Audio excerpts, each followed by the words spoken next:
அண்ணல் பெருமான் எனிலும் ஒன்றாள் அவர்களை எப்படி வரவேற்பேன்? அண்ணல் பெருமான் எனிலும் ஒன்றாள் அவர்களை எப்படி வரவேற்பேன்? அஸ்ஸலாமு அலைக்கும் முகமன் கூறி ஆர தழுவ விதைவேனா. அஸ்ஸலாமு அலைக்கும் முகமன் கூறி ஆர தழுவ விதைவேனா. சலவாத்தை என் நெஞ்சில் நிறைத்து சப்தத்துடன் ஒழிப்பேனா. சலவாத்தை என் நெஞ்சில் நிறைத்து சப்தத்துடனே ஒழிப்பேனா. அண்ணல் பெருமான் எனிலும் ஒன்றாள் அவர்களை எப்படி வரவேற்பேன்?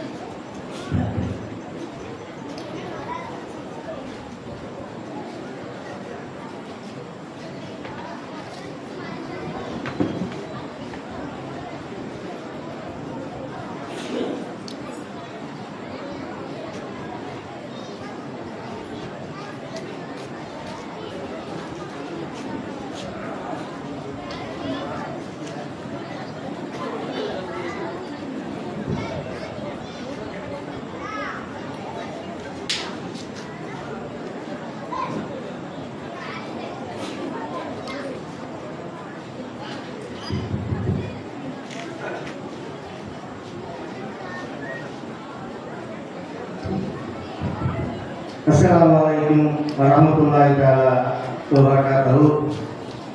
கூத்தாநல்லூர் தர்ஷன மிலாத் சொசைட்டியின் 77ஆம் ஆண்டு தொடர்சீல உபன்யாச நிகழ்ச்சிக்கு கண்ணியம் பொருத்திய இந்த மகிழ்ச்சிக்கு நமது மதிப்பிற்கும் மரியாதைக்குரிய ஹஸ்ரத் தந்தரை நமது பெரிய பள்ளிவாயினுடைய தலைமை இமாமும் நமது மௌலானா மௌலவி அல்-ஹாஃபில் ஜனாப் ஏஎல் முகமது அலி ஆலிம் அன்வாரி பாக்கிரி அவர்களை தலைமையேற்று நடத்தி தரும்படி நிர்வாகத்தின் சார்பாக அன்போடு கேட்டுக்கொள்கின்றேன். அஸ்ஸலாமு அலைக்கும். அதற்கு சபையின் சார்பாக நான் வணங்குகிறேன். அஸ்ஸலாமு அலைக்கும்.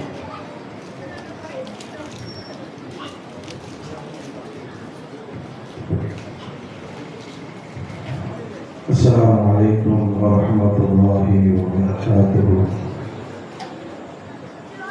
الحمد لله ثم الحمد لله رب العالمين، والصلاة والسلام على سيد الأنبياء والمرسلين شفيعنا محمد صلى الله عليه وسلم وآله وصحبه أجمعين. أما بعد.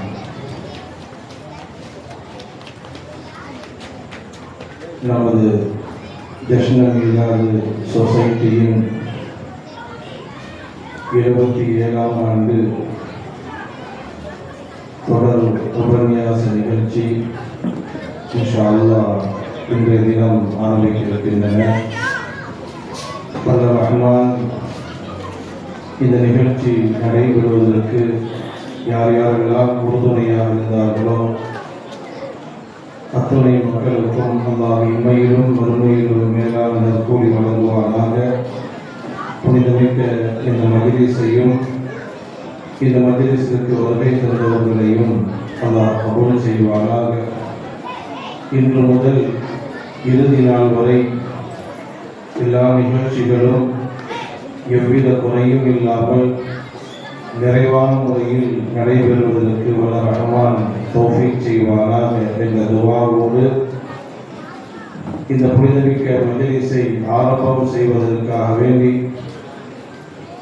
கிராத் ஓதி துவங்கி வைப்பதற்கு நமது மதரசா அல்-ஹுதா ஹிஃபுல் மதரசாவில் பட்டம் பெற்ற மாணவரான மதிப்பிற்கும் மரியாதைக்கும் உரிய அல் ஹாஃபில் KAH முகமது சல்மான் அவர்களை கிராத் ஓதுவதற்காக வேண்டி அழைக்கின்றேன்.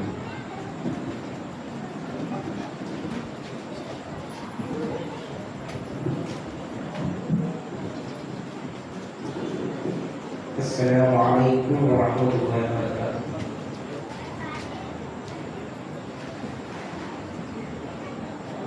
أعوذ بالله من الشيطان الرجيم.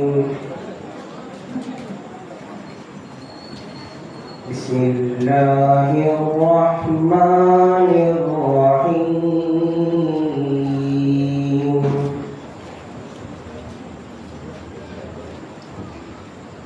ولقد كنتم تمنون الموت من قبل أن تلقوه فقد رأيتموه وأنتم تنظرون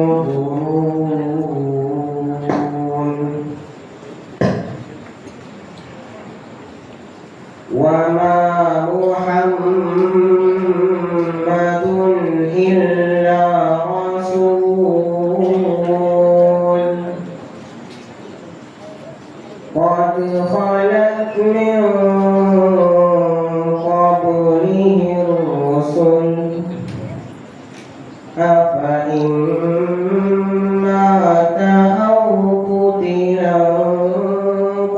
انقلبتم على أعقابكم ومن ينقلب على عقبيه فلن يضر الله شيئا وسيجزي الله الشاكرين. وما كان لنفس أن تموت إلا بإذن الله كتابا مؤجلا ومن يرد ثواب الدنيا نؤته منها ومن يرد ثواب الآخرة نؤته منها وسنجزي الشاكرين. وكأين من نبي قاتل معه ربيون كثير فما وهنوا لما أصابهم في سبيل الله وما ضعفوا وما استكانوا والله يحب الصابرين. صدق الله العليم. السلام عليكم ورحمة الله وبركاته.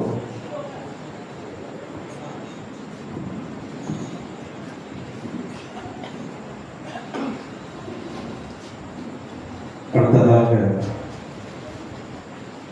புகழ் கீதம் இசைப்பதற்காக வேண்டி நாம் எல்லாம் அறிந்த என் குரல் கொண்ட ஜனாப் MA ஷேக் முஜீபுர் ரஹ்மான் அவர்களை அழைக்கின்றேன்.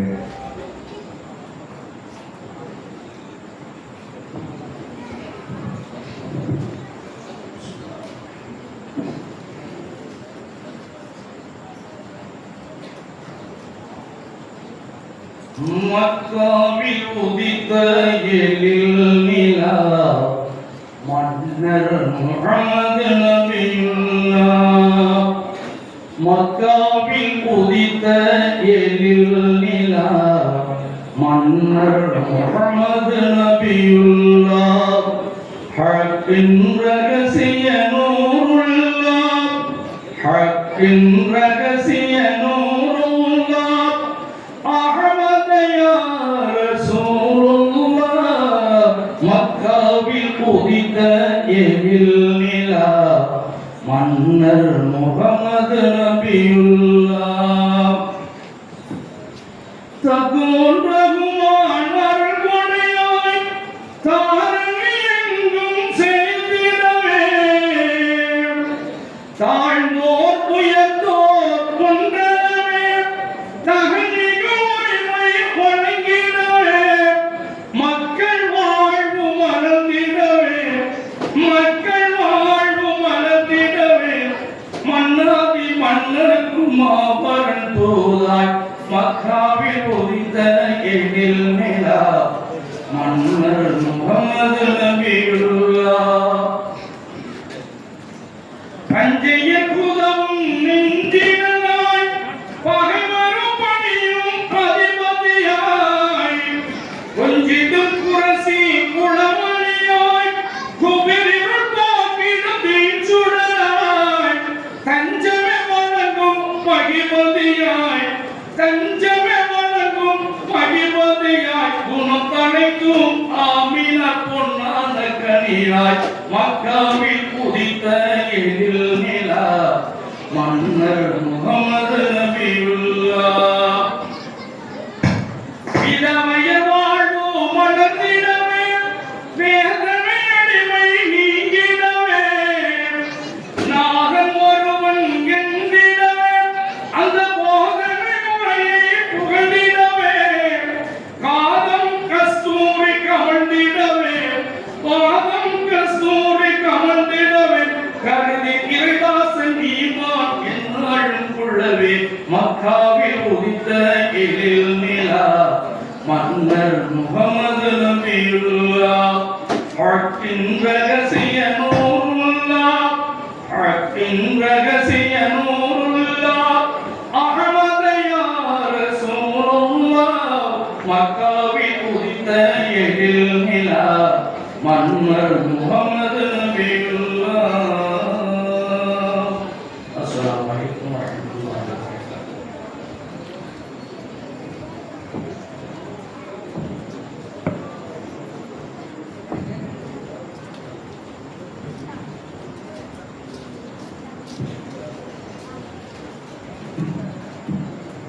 السلام عليكم ورحمة الله وبركاته.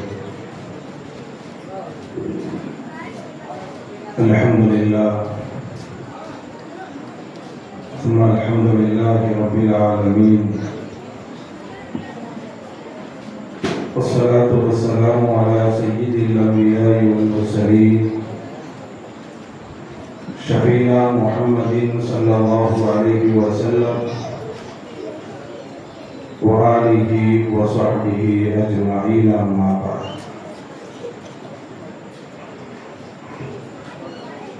National Milad சொசைட்டியின்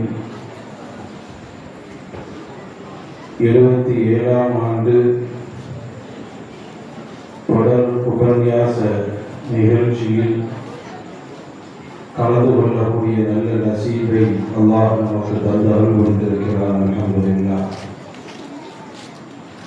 வல்ல ரஹ்மான் புனிதமிக்க இந்த மஜ்லிஸையும் இந்த மஜ்லிஸிற்கு வருகை தந்தவர்களையும் இந்த மஜ்லிஸை ஏற்பாடு செய்தவர்களையும் அல்லாஹ் கபூல் செய்வானாக. ஆமீன்.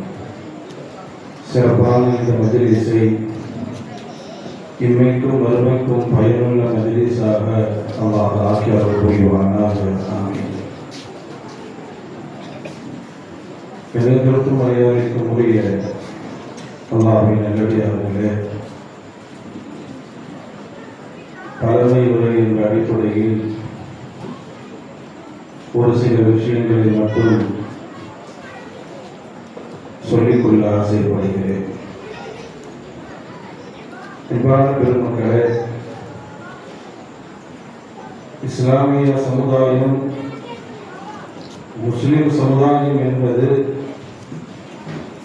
இன்று நேற்று உண்டான ஒன்று அல்ல, உருவாக்கப்பட்ட ஒன்று அல்ல. சையதுனா ஆதம் அலைஹிஸ்ஸலாம் அவர்களுடைய காலத்திலிருந்து இன்று வரை இன்ஷா அல்லாஹ் வறுமை நாள் வரையிலும் இஸ்லாமும் இஸ்லாத்தை ஏற்றுக்கொண்ட முஸ்லிம்களும் நிலைத்துக் கொண்டே இருப்பார்கள். ஆனால் வேதனைக்குரிய விஷயம், அன்றைய முஸ்லிம் சமுதாய மக்களுக்கும் தற்போது வாழக்கூடிய முஸ்லிம் சமுதாய மக்களுக்கு மத்தியில் பலவிதமான மாற்றங்களை பார்க்க முடிகிறது.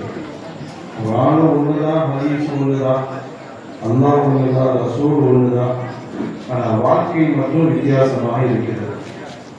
இன்றைய முஸ்லிம்களுக்கு அல்லாஹ் ஒன்று, ரசூல் ஒன்று, குர்ஆன் ஒன்று, ஹதீஸ் ஒன்று. இப்போ வாழக்கூடிய மக்களுக்கு வேற மாதிரி என்று சொல்வதற்கு அல்ல, எல்லா காலகட்டத்திலும் எல்லா முஸ்லிம்களுக்கும் ஒரே அல்லாஹ் தான், ஒரே ரசூல் தான், ஒரே குர்ஆன் தான், ஒரே ஹதீஸ் தான்.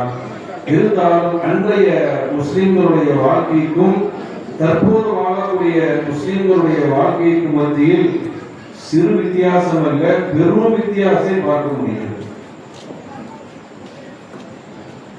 இந்த அளவுக்கு வேதனைக்குரிய செய்தி என்றால், முஸ்லிம் என்ற அந்த பெயரை சொல்வதற்கு கூட வெட்கப்படக்கூடிய ஒரு நிலை. அன்றைய காலகட்டத்தில் மாற்றார்கள் கூட முஸ்லிம்களை பார்த்தா கையை தூக்கி கட்டியிருந்தாங்க, இறக்கி விட்டுருவாங்க. அந்த அளவுக்கு முஸ்லிம்கள் மீது உயர்ந்த மதிப்பையும் மரியாதையும் வைத்திருந்த அந்த நிலையெல்லாம் மாறி இன்னைக்கு அவங்க நம்மை பற்றி குறை பேசக்கூடிய அளவுக்கு இன்னைக்கு நம்முடைய சமுதாயத்தினுடைய நிலை போய் கொண்டிருக்கிறது. இபாதத்தில் கவனம் இல்லை, போதைப் பொருட்களுக்கு நம் சமுதாயம் அடிமையாக இருக்கிறது. வட்டியில குடிகட்டி பார்க்கிறாங்க, ஹராம் ஹலால் விஷயத்தில் பேணுதல் இல்லை, சம்பாத்தியத்தில் பேணுதல் இல்லை, மோசடி, ஏமாற்றுதல், குடும்பத்திற்குள்ளே உறவுகளோடு சண்டை சச்சரவு தகராறுகள், இப்படியே அடுக்கிக் கொண்டே செல்லலாம். அன்றைய முஸ்லிம் சமுதாய மக்கள் எவ்வளவு அழகான முறையில் ஒற்றுமையாக ஒருவருக்கொருவர் சகோதரராக நிம்மதியான வாழ்க்கையை அவர்கள் வாழ்ந்து காட்டினார்கள். மாற்றார்கள் ஆச்சரியப்படக்கூடிய அளவுக்கு அன்றைய முஸ்லிம் சமுதாய மக்களுடைய வாழ்க்கையில் ஒரு பெரிய மாற்றம் இருந்தது.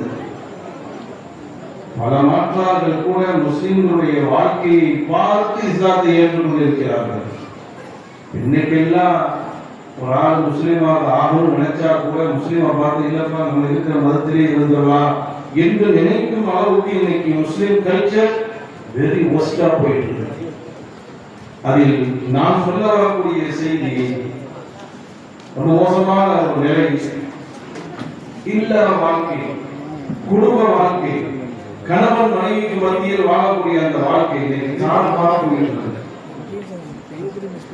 பல விதத்தில் முஸ்லிம் சமுதாய மக்கள் பின்னடைந்து சீரழித்து சின்ன பின்னமாகிக் கொண்டிருக்கிறார்கள். அதில் ஒரு சப்ஜெக்ட் நான் எடுத்தது இல்லற வாழ்க்கை, கணவன் மனைவி வாழக்கூடிய அந்த புனிதமான குடும்ப வாழ்க்கை இன்னைக்கு சந்தியில் இருக்கு.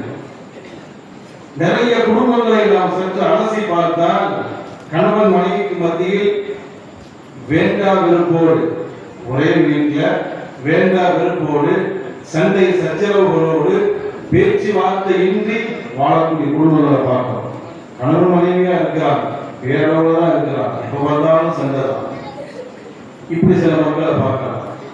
இன்னும் அதையும் தாண்டி ஒரு படி மேல போனா சில இடங்கள்ல தலாக் ஒரு பக்கம் போயிட்டு இருக்குது, இன்னொரு பக்கம் ஹுலா போய் கொண்டு இருக்கிறது.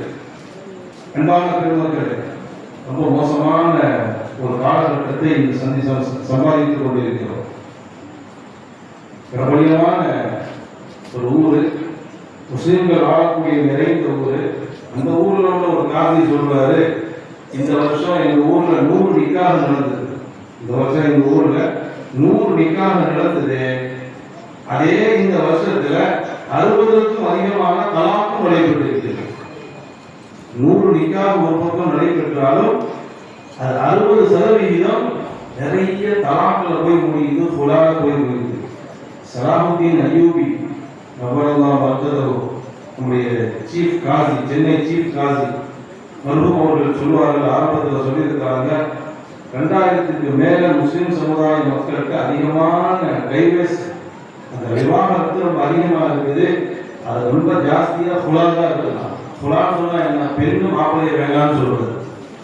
தலாக்குன்னு சொன்னா மாப்பிள்ளை பெண்ணை வேண்டாம்னு சொல்றது. குலாங்கிறது பெண்ணு மாப்பிள்ளைய வேண்டாங்கிறது. அதுதான் ரொம்ப ஜாஸ்தியா இருக்குதுங்கிறான். மார்க்கத்துல தலாக்குக்கு அனுமதி இருக்குது, குலாவுக்கு அனுமதி இருக்குது. அதுக்கு மார்க்கம் சில காரணங்கள் சொல்லுது. இந்த காரணத்தினால ஒரு கணவன் மனைவியை வேணாம்னு சொல்லலாம், இந்த காரணத்தினால் ஒரு மனைவி கணவனை வேணாம்னு சொல்லலாம். ஆனா இப்ப நடைபெறக்கூடிய தலாக்காக இருக்கட்டும், குலா இருக்கட்டும், அதனுடைய ரீசனை எடுத்து பார்த்தா ஒண்ணுமே உருப்படாத ரீசன், எதுவுமே உருப்படாத ரீசன் என்பதை நாம் புரிந்து கொள்ள வேண்டும். இதுல ரொம்ப கவலைக்குரிய விஷயம் என்ன தெரியுமா? ரொம்ப வேதனைக்குரிய விஷயம். கணவன் மனைவி அடிச்சுக்கிட்டு அவங்க தலாக்கானா குலானா பரவாயில்லை, அவங்க 2 பேரும் நல்லா இருக்கிறாங்க, பெற்றோர்களை பிரிக்கிறாங்க. இதை விட ஒரு கேவலமான ஒரு நிலையை இந்த சமுதாயத்தில் பார்க்க முடியாது. தலாக்கு குலாங்கிறது கணவன் மனைவி சம்பந்தப்பட்ட பிரச்சனை. கணவனுக்கு மனைவி பிடிக்கல, மனைவிக்கு கணவன் பிடிக்கல, சம்பந்திகளுக்கு மத்தியில் உள்ள சண்டையில தலாக்கு ஏற்படுமா? மாமியார் மருமகளுக்கு மத்தியில் உள்ள பிரச்சனை தலாக்கு ஏற்படுமா? தலாக்குக்கும் குலாவுக்கும் சம்பந்திகளுக்கு சம்பந்தமே கிடையாது. கணவனுக்கு மனைவி பிடிக்கல, மனைவிக்கு கணவனை பிடிக்கல, அப்பதான் இந்த ஆட்சியிலே வரும் தலாக்கு குலா. சம்பந்தங்களுக்கு மத்தியில் பிரச்சனை, விடுதா தலாக்கு. அல்லாஹ் பாதுகாப்பானார். நல்லா இருக்கக்கூடிய பிள்ளைகளை கூட இன்னைக்கு பெற்றோர்கள் பிரிக்கிறாங்க. வைத்திருச்சா இருக்கு, யாராவது 3வது மனுஷன் கொளுத்தி விட்டு போனா பரவாயில்லை, தான் பிள்ளை நல்லா இருக்க வேண்டும் என்ற ஆசை கூட சில பெற்றோர்களுக்கு இல்லை. கணவன் மனைவி சந்தோஷமா இருந்தா இவங்களுக்கு ஒரு மாதிரியா இருக்கு. உன் பிள்ளைதான் சந்தோஷமா இருக்குது, அதுக்கு தானே இவ்வளவு செலவு பண்ணி கல்யாணம் முடிச்சு கொடுத்த. கணவன் மனைவி மீது கொஞ்சம் பாசமா இருக்குதுன்னா பெற்றோர்களுக்கு எரியுது. மனைவி கணவன் மீது கொஞ்சம் பாசமாக இருந்து விட்டால் அவங்க பெற்றோருக்கு எரியுது. என்ன கேடுகின்ற காலத்தில் போய் கொண்டு இருக்கிறோம். பெற்றோர்கள் எதையுமே ஆராய்கிறது இல்லை. மகளுக்கு ஏதாவது ஒரு கம்ப்ளைண்ட் சொல்லலாமா, மாமா உடனே வண்டியை வீட்டுக்கு வந்து பார்த்துக்கலாம், உனக்கு என்ன வீடா இல்லை, என்ன அனாதையா? அதே மாதிரி மகன் ஏதாவது பெற்றோர்கள்ட்ட ஏமா மனைவி இந்த மாதிரி இருக்கிறா சரியில்லாமா அப்படின்னா சுற்றுப்பா தூக்கி வீசிடு, நமக்கு என்ன பொண்ணா இல்லை. பேரளவுல முஸ்லீமா வாழ்ந்துட்டு இருக்கோம். ஹதீஸ்களை பார்க்கணும். ஸல்லல்லாஹு அலைஹி வஸல்லம் ஒரு முறை வீட்டுக்கு வராங்க. தன் மகள் பாத்திமா நாயகி வீட்டுக்கு வராங்க. எப்போ வீட்டுக்கு வந்தாலும் ஹஜ்ரத் அலி பாத்திமா முன்னாடியே தான் இருப்பாங்க. அன்னைக்கு என்னவோ வந்து பார்த்தா பாத்திமா மட்டும் இருக்கிறாங்க, ஹஜ்ரத் அலி இருக்கிறாங்க. ஐநூறு கேட்கிறாங்க, இங்க மருமகன் அலி இருக்கிறாங்க.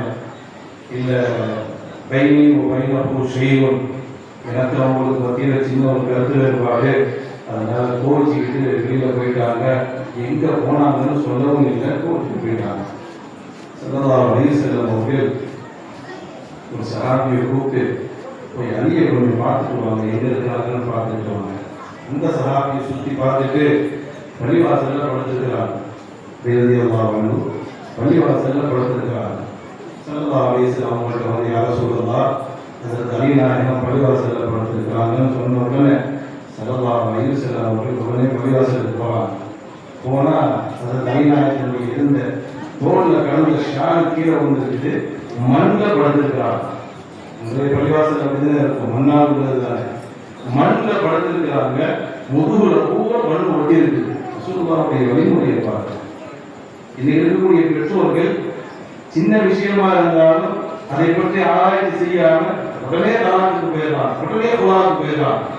கண்ணுடைய நாயகம் முகமது முஸ்தபா ஸல்லல்லாஹு அலைஹி வஸல்லம் தன் மருமகன் அலியை பார்ப்பதற்காகவே ஒரு விஷயத்தை கவனிக்கணும். ஸல்லல்லாஹு அலைஹி வஸல்லம் தன் மகள் ஃபாத்திமா மீது வைத்த அன்பை போன்று உலகத்தில் எந்த தகவலும் தன் மகள் மீது வைக்க முடியாது. என்னுடைய ஈரப்போலன்னு சொன்னாங்க. என்னுடைய ஈரப்போல, என் ஃபாத்திமாவை நோயிலைப்படுத்தியவன் என்னை நோயிலைப்படுத்தியவன், என் ஃபாத்திமாவை சந்தோஷப்படுத்தியவன் என்னை சந்தோஷப்படுத்தியவன் என்றெல்லாம் சொன்ன முஹம்மது ரசூலுல்லாஹ் தன் மகளுக்கும் தன் மருமகனுக்கும் சண்டை என்று வரும் பொழுது ஸல்லல்லாஹு அலைஹி வஸல்லம் எந்த முடிவும் எடுக்கல. மருமகன் எங்க இருக்கிறாங்கன்னு தேட விட்டா பள்ளிவாசல் இருக்கிறார். ஸல்லல்லாஹு அலைஹி வஸல்லம் நேர பள்ளிக்கு போனா மண்ணில் படுத்திருக்கிறாங்க, முதுகுல பூரா மண் ஒட்டி இருக்கு. வரக்கூடிய செய்தி فَجَعَلَ يَمْسَحُ عَنْهُ وهو يقول قم يا أبا تراب قم يا أبا تراب ஸல்லல்லாஹு அலைஹி வஸல்லம் பள்ளிக்குள்ள போறாங்க. இந்த காட்சியை கொஞ்சம் லைவ்ல சிந்திச்சு பாருங்க. ஸல்லல்லாஹு அலைஹி வஸல்லம் பள்ளிக்கு போனா அது தலையடியாளர் ஆடு மேலாடு இல்லாம மண்ணில் படுத்திருக்கிறாங்க. முதுகுல பூர மண் ஒட்டி இருக்குது. கண்மணி தாகாவே தன்னுடைய முபாரக்கான கைனால தடை விடுறாங்க. மண்ணை பூர தட்டி விட்டுட்டு யா அப்பா துராபோ மண்ணின் தந்தையே எந்திரிங்க எந்திரிங்க என்ன சண்டை எந்திரிங்க எந்த கையை பிடிச்சி வீட்டு கூட்டு போறாங்க. இங்க எந்த சண்டையும் அவர்கள் கேட்கவில்லை. மருமகனையும் கேட்கல, மகளையும் கேட்கல. அன்பான பெருமக்களே, இது நமக்கு அழகிய முன்மாதிரி. அன்பான பெருமக்களே, இது போன்ற சுண்ணத்துக்கள் எல்லாம் இன்று விடப்பட்டதனுடைய விளைவுதான் சீரழிஞ்சு சின்னாபின்னமாக. இமாம் ஷாஃபி ஒரு செய்தி சொல்லுவாங்க. இமாம் ஷாஃபி ரஹ்மத்துல்லாஹி அலைஹி ஒரு செய்தி சொல்லுவாங்க. கணவன் மனைவிக்கு மத்தியில் ஒற்றுமையோடு இருந்தால், இமாம் ஷாஃபி சொல்றாங்க, கணவன் மனைவிக்கு மத்தியில் ஒற்றுமையோடு இருந்தால் அவர்களின் பிள்ளைகள் புத்துணர்ச்சியோடு வளருவார்கள். கணவன் மனைவிக்கு மத்தியில் ஒற்றுமை, பாசம், அன்பும் அப்பத்தோடு வளர்ந்தால் அது யாரை போய் சேருது? பிள்ளைகள் புத்துணர்ச்சியோடு வளர்வார்கள். அதற்கு மாற்றமாக கணவன் மனைவி ஒருவருக்கொருவர் அடித்துக் கொண்டு எப்ப பார்த்தாலும் சண்டை கிரியும் பாம்புமாக இருந்தால் பிள்ளைகளுடைய வாழ்க்கையில் சோர்வு ஏற்படுதுங்கிறாங்க ஷாஃபி. எப்ப பார்த்தாலும் சண்டை போடுவது பையன் பார்க்கலாம், பிள்ளைங்க பார்க்குது. அந்த பிள்ளைகளுடைய உள்ளத்திலே ஒரு விதமான சோர்வுகள் ஏற்படுகிறது. நிறைய பிள்ளைகளை பார்த்தா முகம் கூட வாட்டமா இருக்கும். காரணம் பார்த்தா வீட்டில் ரொம்ப சண்டை தான். இந்த பிள்ளைங்க அதை பார்க்கறாங்க இல்லையா, அதனால ஏற்படக்கூடிய நிலைகள். அதான் மனைவரையும் பாதுகாப்பாளர். இன்னைக்கு சர்வ சாதாரணமாக தலாக்கும் குலாவும் நடைபெற்று கொண்டிருக்கிறது. அன்னைக்கெல்லாம் தலாக்குடைய பெயரை கூட சொல்ல மாட்டாங்க. 3 எழுத்து விட்டுட்டாங்க. தலாக்கு வார்த்தை 3 எழுத்தாங்க. 3 எழுத்து சொல்லிட்டாங்க. அதே பெரிய பாவமாக நினைப்பார்கள். இன்னைக்கு அதெல்லாம் சர்வ சாதாரண பாதுகாப்பாக வரக்கூடிய காலகட்டத்தில் நிக்காவுடைய தத்தரம் கூட சேர்ந்து தலாக்கு லெட்டரும் ஒரு போல தெரியும். வண்டி வாங்குறதோட சேல்ஸுடைய லெட்டரும் பின்னாடியே இருக்கும். வண்டியை வாங்கணும்னு சொன்னா அந்த வண்டியோட கீழே சேல்ஸுடைய லெட்டர் நீ எப்போ வேணாலும் வித்துக்கலாம். எல்லாம் பாதுகாப்பான சுலாவும் தலாக்கும் போகக்கூடிய காலகட்டம் எந்த அளவுக்கு போகும் என்றால் நிக்காவுடைய ரிஜிஸ்டரோட சேர்த்து கொடுப்பாங்க போல தெரியுது. அந்த அளவுக்கு தான் மோசமான நிலைமை. இந்த தலாக்கு குரானில் நீங்க எடுத்து பார்த்தா கல்யாணம் பண்ணி 3 வருஷம், கல்யாணம் பண்ணி 2 வருஷம், கல்யாணம் பண்ணி 5 வருஷம் முடிஞ்சு போனா அவ்வளவுதான். என்ன வாழ்ந்துருப்பாங்க கண்பான பெருமக்களே. இதெல்லாம் ஒரு மோசமான ஒரு காலகட்டத்தை நோக்கி சென்று கொண்டிருக்கிறது. ஒரு பக்கம் பார்த்தா கணவனை இழந்து மனைவி தவிக்கிறார், மனைவி இழந்து கணவன் தவிக்கிறார். எத்தனை இடங்கள்ல கணவன் இல்லையே மனைவி குடிச்சுக்கிட்டு இருக்கார், மனைவி இல்லையே கணவன் குடிச்சுக்கிட்டு இருக்கார். இப்படிப்பட்ட இந்த காலகட்டத்தில் இன்னைக்கு குலாவும் கலாப்பும் சர்வசாதாரணமாக நிகழ்ந்து கொண்டிருக்கிறது. மனைவியை பாதுகாப்பார் ஸல்லல்லாஹு அலைஹி வஸல்லம் மிக கடுமையான வார்த்தைகளை இது சம்பந்தமாக பயன்படுத்தியிருக்கிறார்கள். ஹலாலிலேயே அல்லாஹ்வுக்கு மிக கோபமானது தலாக்குங்கிறார். அபகதுல் ஹலாலி இலல்லாஹி தலாக். ஹலால் தான் தலாக் இருந்தாலும் அந்த தலாக் அல்லாஹ்வுடைய கோபத்தை ஏற்படுத்துகிறாங்க ஸல்லல்லாஹு அலைஹி வஸல்லம். இன்னொரு ஹதீஸில் இப்படி சொல்வார்கள், ஐயுமா இம்ராத்துன் சஅலத் ஜௌஜஹா அத்-தலாக் மின் கைரி மா பஅஸின் ஃபஹராமுன் அலைஹா ராயிஹத்துல் ஜன்னah. எந்த ஒரு பெண்மணி எந்த காரணமும் இல்லாமல் தன் கணவனிடத்திலே குலாக் இருப்பாலோ அவளுக்கு சொர்க்கத்தினுடைய வாடகை கிடைக்காதுங்கிறார். ஒரு பெண்மணி தன் கணவனிடத்திலே தகுந்த காரணத்தோடு குலாக் கேட்கிறாள், அது வேற விஷயம். எந்த காரணமும் இல்லாமல் அல்லது ஒண்ணுக்கு ஆகாத உருப்படாத காரணத்தின் மூலமாக குலாக் கேட்டால் சொர்க்கம் போக மாட்டாங்கிற வார்த்தை கூட சொல்லல, சொர்க்கத்தினுடைய வாடகை கூட கிடைக்காதுங்கிறார். அது வித்தியாசம் இருக்குது. சில ஹதீஸ்கள்ல நம்ம எதுக்குள்ள ஜென்னா சொர்க்கம் நுழைய மாட்டாங்கன்னு இருப்பாங்க. சில ஹதீஸ்கள் ராயிஹத்துல் ஜென்னா சொர்க்கத்துடைய வாடகை கூட கிடைக்காதுன்னா என்ன? ஒரு இடத்துல சாப்பாடு ஆக்குறாங்கன்னு வைங்க, கொஞ்சம் தூரத்துக்கு முன்னாடியே ஒரு ஸ்மெல் வர ஆரம்பிச்சிடும். சாப்பாடு ஆக்குற இடம் வேற இடமா இருக்கும், ஆனா அதனுடைய வாசனை கொஞ்சம் தூரத்திலே வரும்.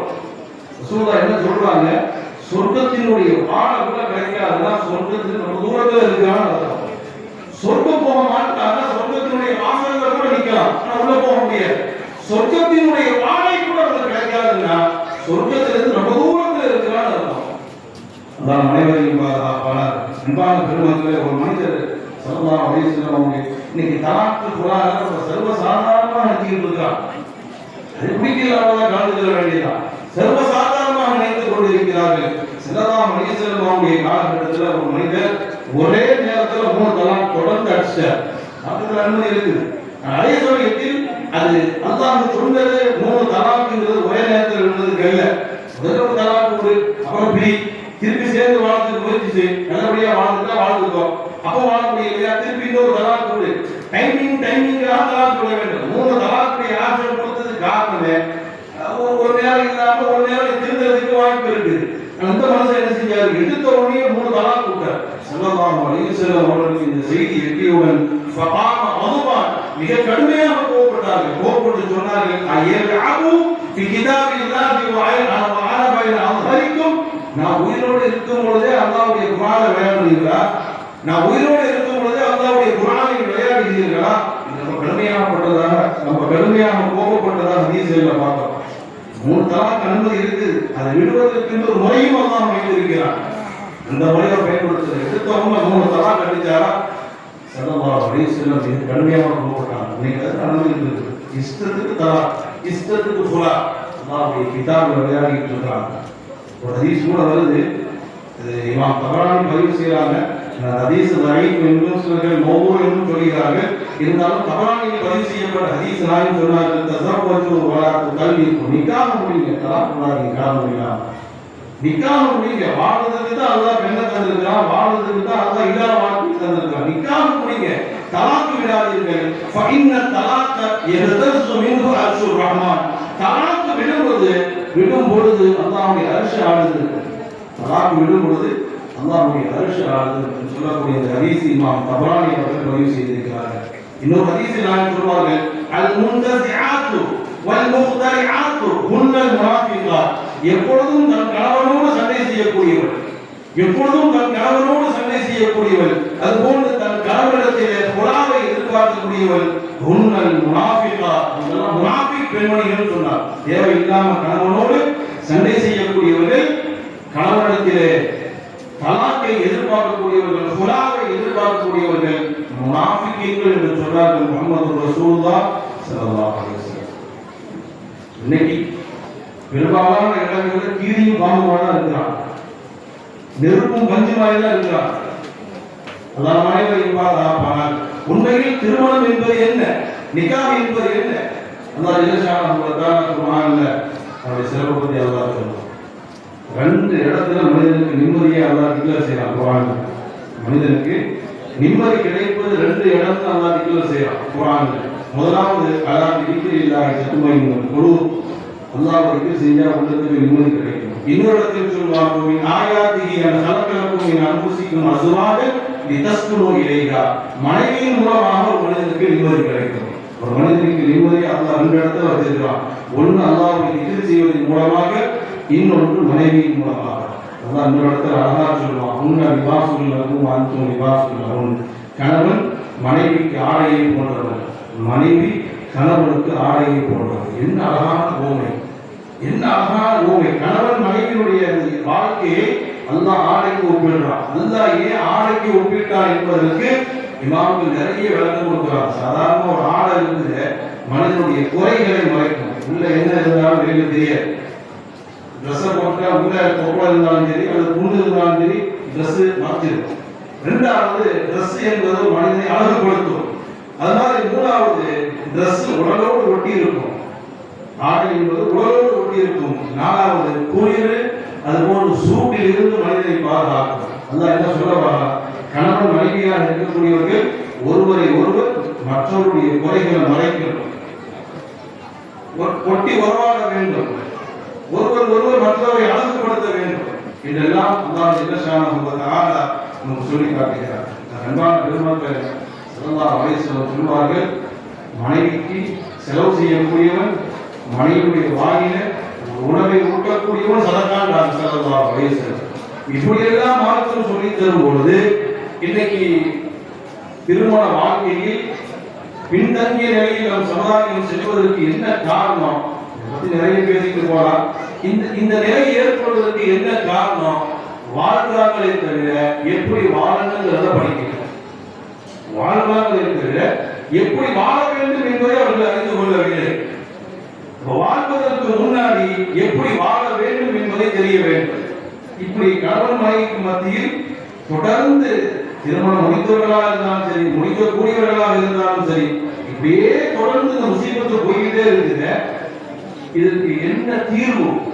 இதுக்கு தீர்வு என்ன? நாளுக்கு நாள் தலாக் அதிகரிக்குது, நாளுக்கு நாள் சுறா அதிகரித்துக் கொண்டே செல்கிறது. என்ன தீர்வு? பெருமக்களே, ஷரியத்துல இபாதத், இஅ்திகாத் என்றெல்லாம் நிறைய பிரிவு இருக்குது. இபாதத்து சம்பந்தமா, அகீதா சம்பந்தமா, முஆமலா, கொடுக்கல் வாங்கல் சம்பந்தமா, இப்படியெல்லாம் நிறைய பிரிவுகள் இருக்குது. அதுல ஒன்றுதான் முஆஷரா, குடும்ப வாழ்க்கை. குடும்ப வாழ்க்கை எப்படி வாழ வேண்டும் என்பதையும் இஸ்லாம் கற்றுத் தருகிறது. அதை படிக்கணும். இன்னைக்கு அது யாருக்கும் தெரியுது. மணமகா பார்த்தாலும் சரி, மணமகா பார்த்தாலும் சரி, பேருக்கு பின்னால் நிறைய டிகிரியா இருக்கு. பிஏ, பிஜி, பிகாம், வல்லிமா, வாலிமா, ஆலிம், ஆபில் என்றெல்லாம் நிறைய பேர் இருக்குது. ஆனா அவங்களுக்கு எப்படி வாழ வேண்டும் என்று சொல்லக்கூடிய அந்த வழிமுறைகளை அவர் கற்றுக்கொள்ள வேண்டும். கல்யாணம் முடிச்சு மறுநாளே சண்டை, கல்யாணம் முடிச்சு அடுத்த மாதமே சண்டை. ஏன்? இது எப்படி வாழ வேண்டும் என்பதை அவர்கள் கற்றுக்கொள்ள வேண்டும். நமக்கு அல்லாஹ் ஜல்லஷானஹு வ தஆலா அழகிய முன்மாதிரியாக முஹம்மது ரசூலுல்லாஹி ஸல்லல்லாஹு அலைஹி வஸல்லம் அவர்கள் அல்லாஹ் தந்திருக்கிறார். ரசூலுல்லாஹ்வுடைய வாழ்க்கையை எடுத்து படிச்சு பார்க்கணும். நம்ம எல்லாம் ஒரே ஒரு நிக்காஹ் முடிச்சுட்டு இந்த பாடம் பண்றோம். ஸல்லல்லாஹு அலைஹி வஸல்லம் சமகாலத்தில் 9 மனைவிமார்களோடு வாழ்ந்தவர்கள். 11 மனைவி திருமணம் முடித்தாலும் சமகாலத்தில் 9 மனைவியோடு வாழ்ந்தவர்கள். எவ்வளவு அழகான வாழ்க்கை வாழ்ந்திருக்கிறார். நம்ம ரசூலுல்லாஹ்வை ஹபீபுல்லாஹ்னு சொல்லுவோம், அது மாதிரி ரசூல், நபி என்றெல்லாம் சொல்லுவோம். ரசூலுல்லாஹ்வுக்கு இன்னொரு சிறப்பு பேர் இருக்கு தெரியுமா? ரசூலுல்லாஹ் பத்தி நம்ம என்ன விளங்கிட்டு, ரசூல், அல்லாஹ்வுடைய ரசூல், ரசூலுல்லாஹ், ஹபீபுல்லாஹ், நபியுல்லாஹ் என்றெல்லாம் தெரிந்து வைத்திருக்கிறோமே. ரசூலுல்லாஹ்வுக்கு அழகான ஒரு பேர் மக்கள் கொடுத்திருக்காங்க. என்ன தெரியுமா? ஜௌஜுல் ஹபீப். ரசூலுல்லாஹ்வுடைய சிறப்பு பேர் ஜௌஜுல் ஹபீப். கிருபையுள்ள கணவர், இரக்கமுள்ள கணவர், பிரியமான கணவர் என்ற ஒரு பெயர் ஸல்லல்லாஹு அலைஹி வஸல்லம் அவர்களுக்கு வழங்கப்பட்டிருக்கிறது. அவ்வளவு மனைவிமார்களையும் அற்புதமான வாழ்க்கை வாழ்ந்து போயிருக்கிறார். அற்புதமான வாழ்க்கை வாழ்ந்து சென்றிருக்கிறார்கள். அன்பான பெருமக்களே, நாயகம் ஸல்லல்லாஹு அலைஹி வஸல்லம் அவருடைய புனிதமான வாழ்க்கையை நாம் படிக்கணும். எப்படி வாழ்ந்திருக்கிறார்? ஆரம்பத்தில் சொன்ன மாதிரி நம்ம ஒரே ஒரு மனைவி, ஸல்லல்லாஹு அலைஹி வஸல்லம் அவங்க கட்டின மனைவி 11 மனைவி. அதுல எல்லா மனைவிமார்களும் ஒரே மாதிரி கிடையாது. சில மனைவிமார்கள் மக்காவை சேர்ந்தவர்கள், சில மனைவிமார்கள் மதீனாவை சேர்ந்தவர்கள், சில மனைவிமார்கள் முஸ்தலத்தை சேர்ந்தவர்கள், சில மனைவிமார்கள் நஜ்தை சேர்ந்தவர்கள், சில மனைவிமார்கள் ஹைபரை சேர்ந்தவர்கள், சில மனைவிமார்கள் மிஸ்ரை சேர்ந்தவர்கள். இடத்துக்கு இடம் மாறுபட்ட குணங்கள் இருக்கும். அவங்களுக்கு ஒரே குணம் இருக்காது. பலதரப்பட்ட மனைவிமார்களோடு பலதரப்பட்ட குணங்களை கொண்ட அந்த மனைவிமார்களோடு அழகான முறையில் வாழ்ந்து இந்த சமுதாயத்திற்கு அழகிய ஒரு படிப்பினையை நமக்கு காட்டி தந்து சென்றிருக்கிறார்கள் என்றால் அதை எடுத்து படிக்க வேண்டும். எப்படி வாழ்ந்திருக்கிறார், எவ்வளவு அழகான வாழ்ந்திருக்கிறார். உலகத்தில் மனைவிமாரிடத்திலே நல்ல பெயர் வாங்கிய சிறப்பு பட்டியலில் முஹம்மது ரசூலுல்லாஹ் வர்றார். மைக்கேல் ஹார்ட் தி 100 அப்படின்னு சொல்லிட்டு ஒரு புத்தகம் எழுதினார். அதில் முதல் பேர் முஹம்மது ரசூலுல்லாஹ் தான் கொண்டு வர. நீங்க செய்த மாதிரி கேள்விப்பட்டிருப்போம். அவருக்கு காரணம் கேட்கிறார். அவர் கிறிஸ்டினாக இருக்கக்கூடியவர் தி 100 தலைவர்கள் புக்கு எழுதுறார். அதில் முதல்ல ரசூலுல்லாஹ் கொண்டு வர. ஆக்சுவலி அவருடைய கொள்கைக்காக ஈசா அலைஹிஸ்ஸலாம் கொண்டு வர. அவர் கிறிஸ்டின் தானே.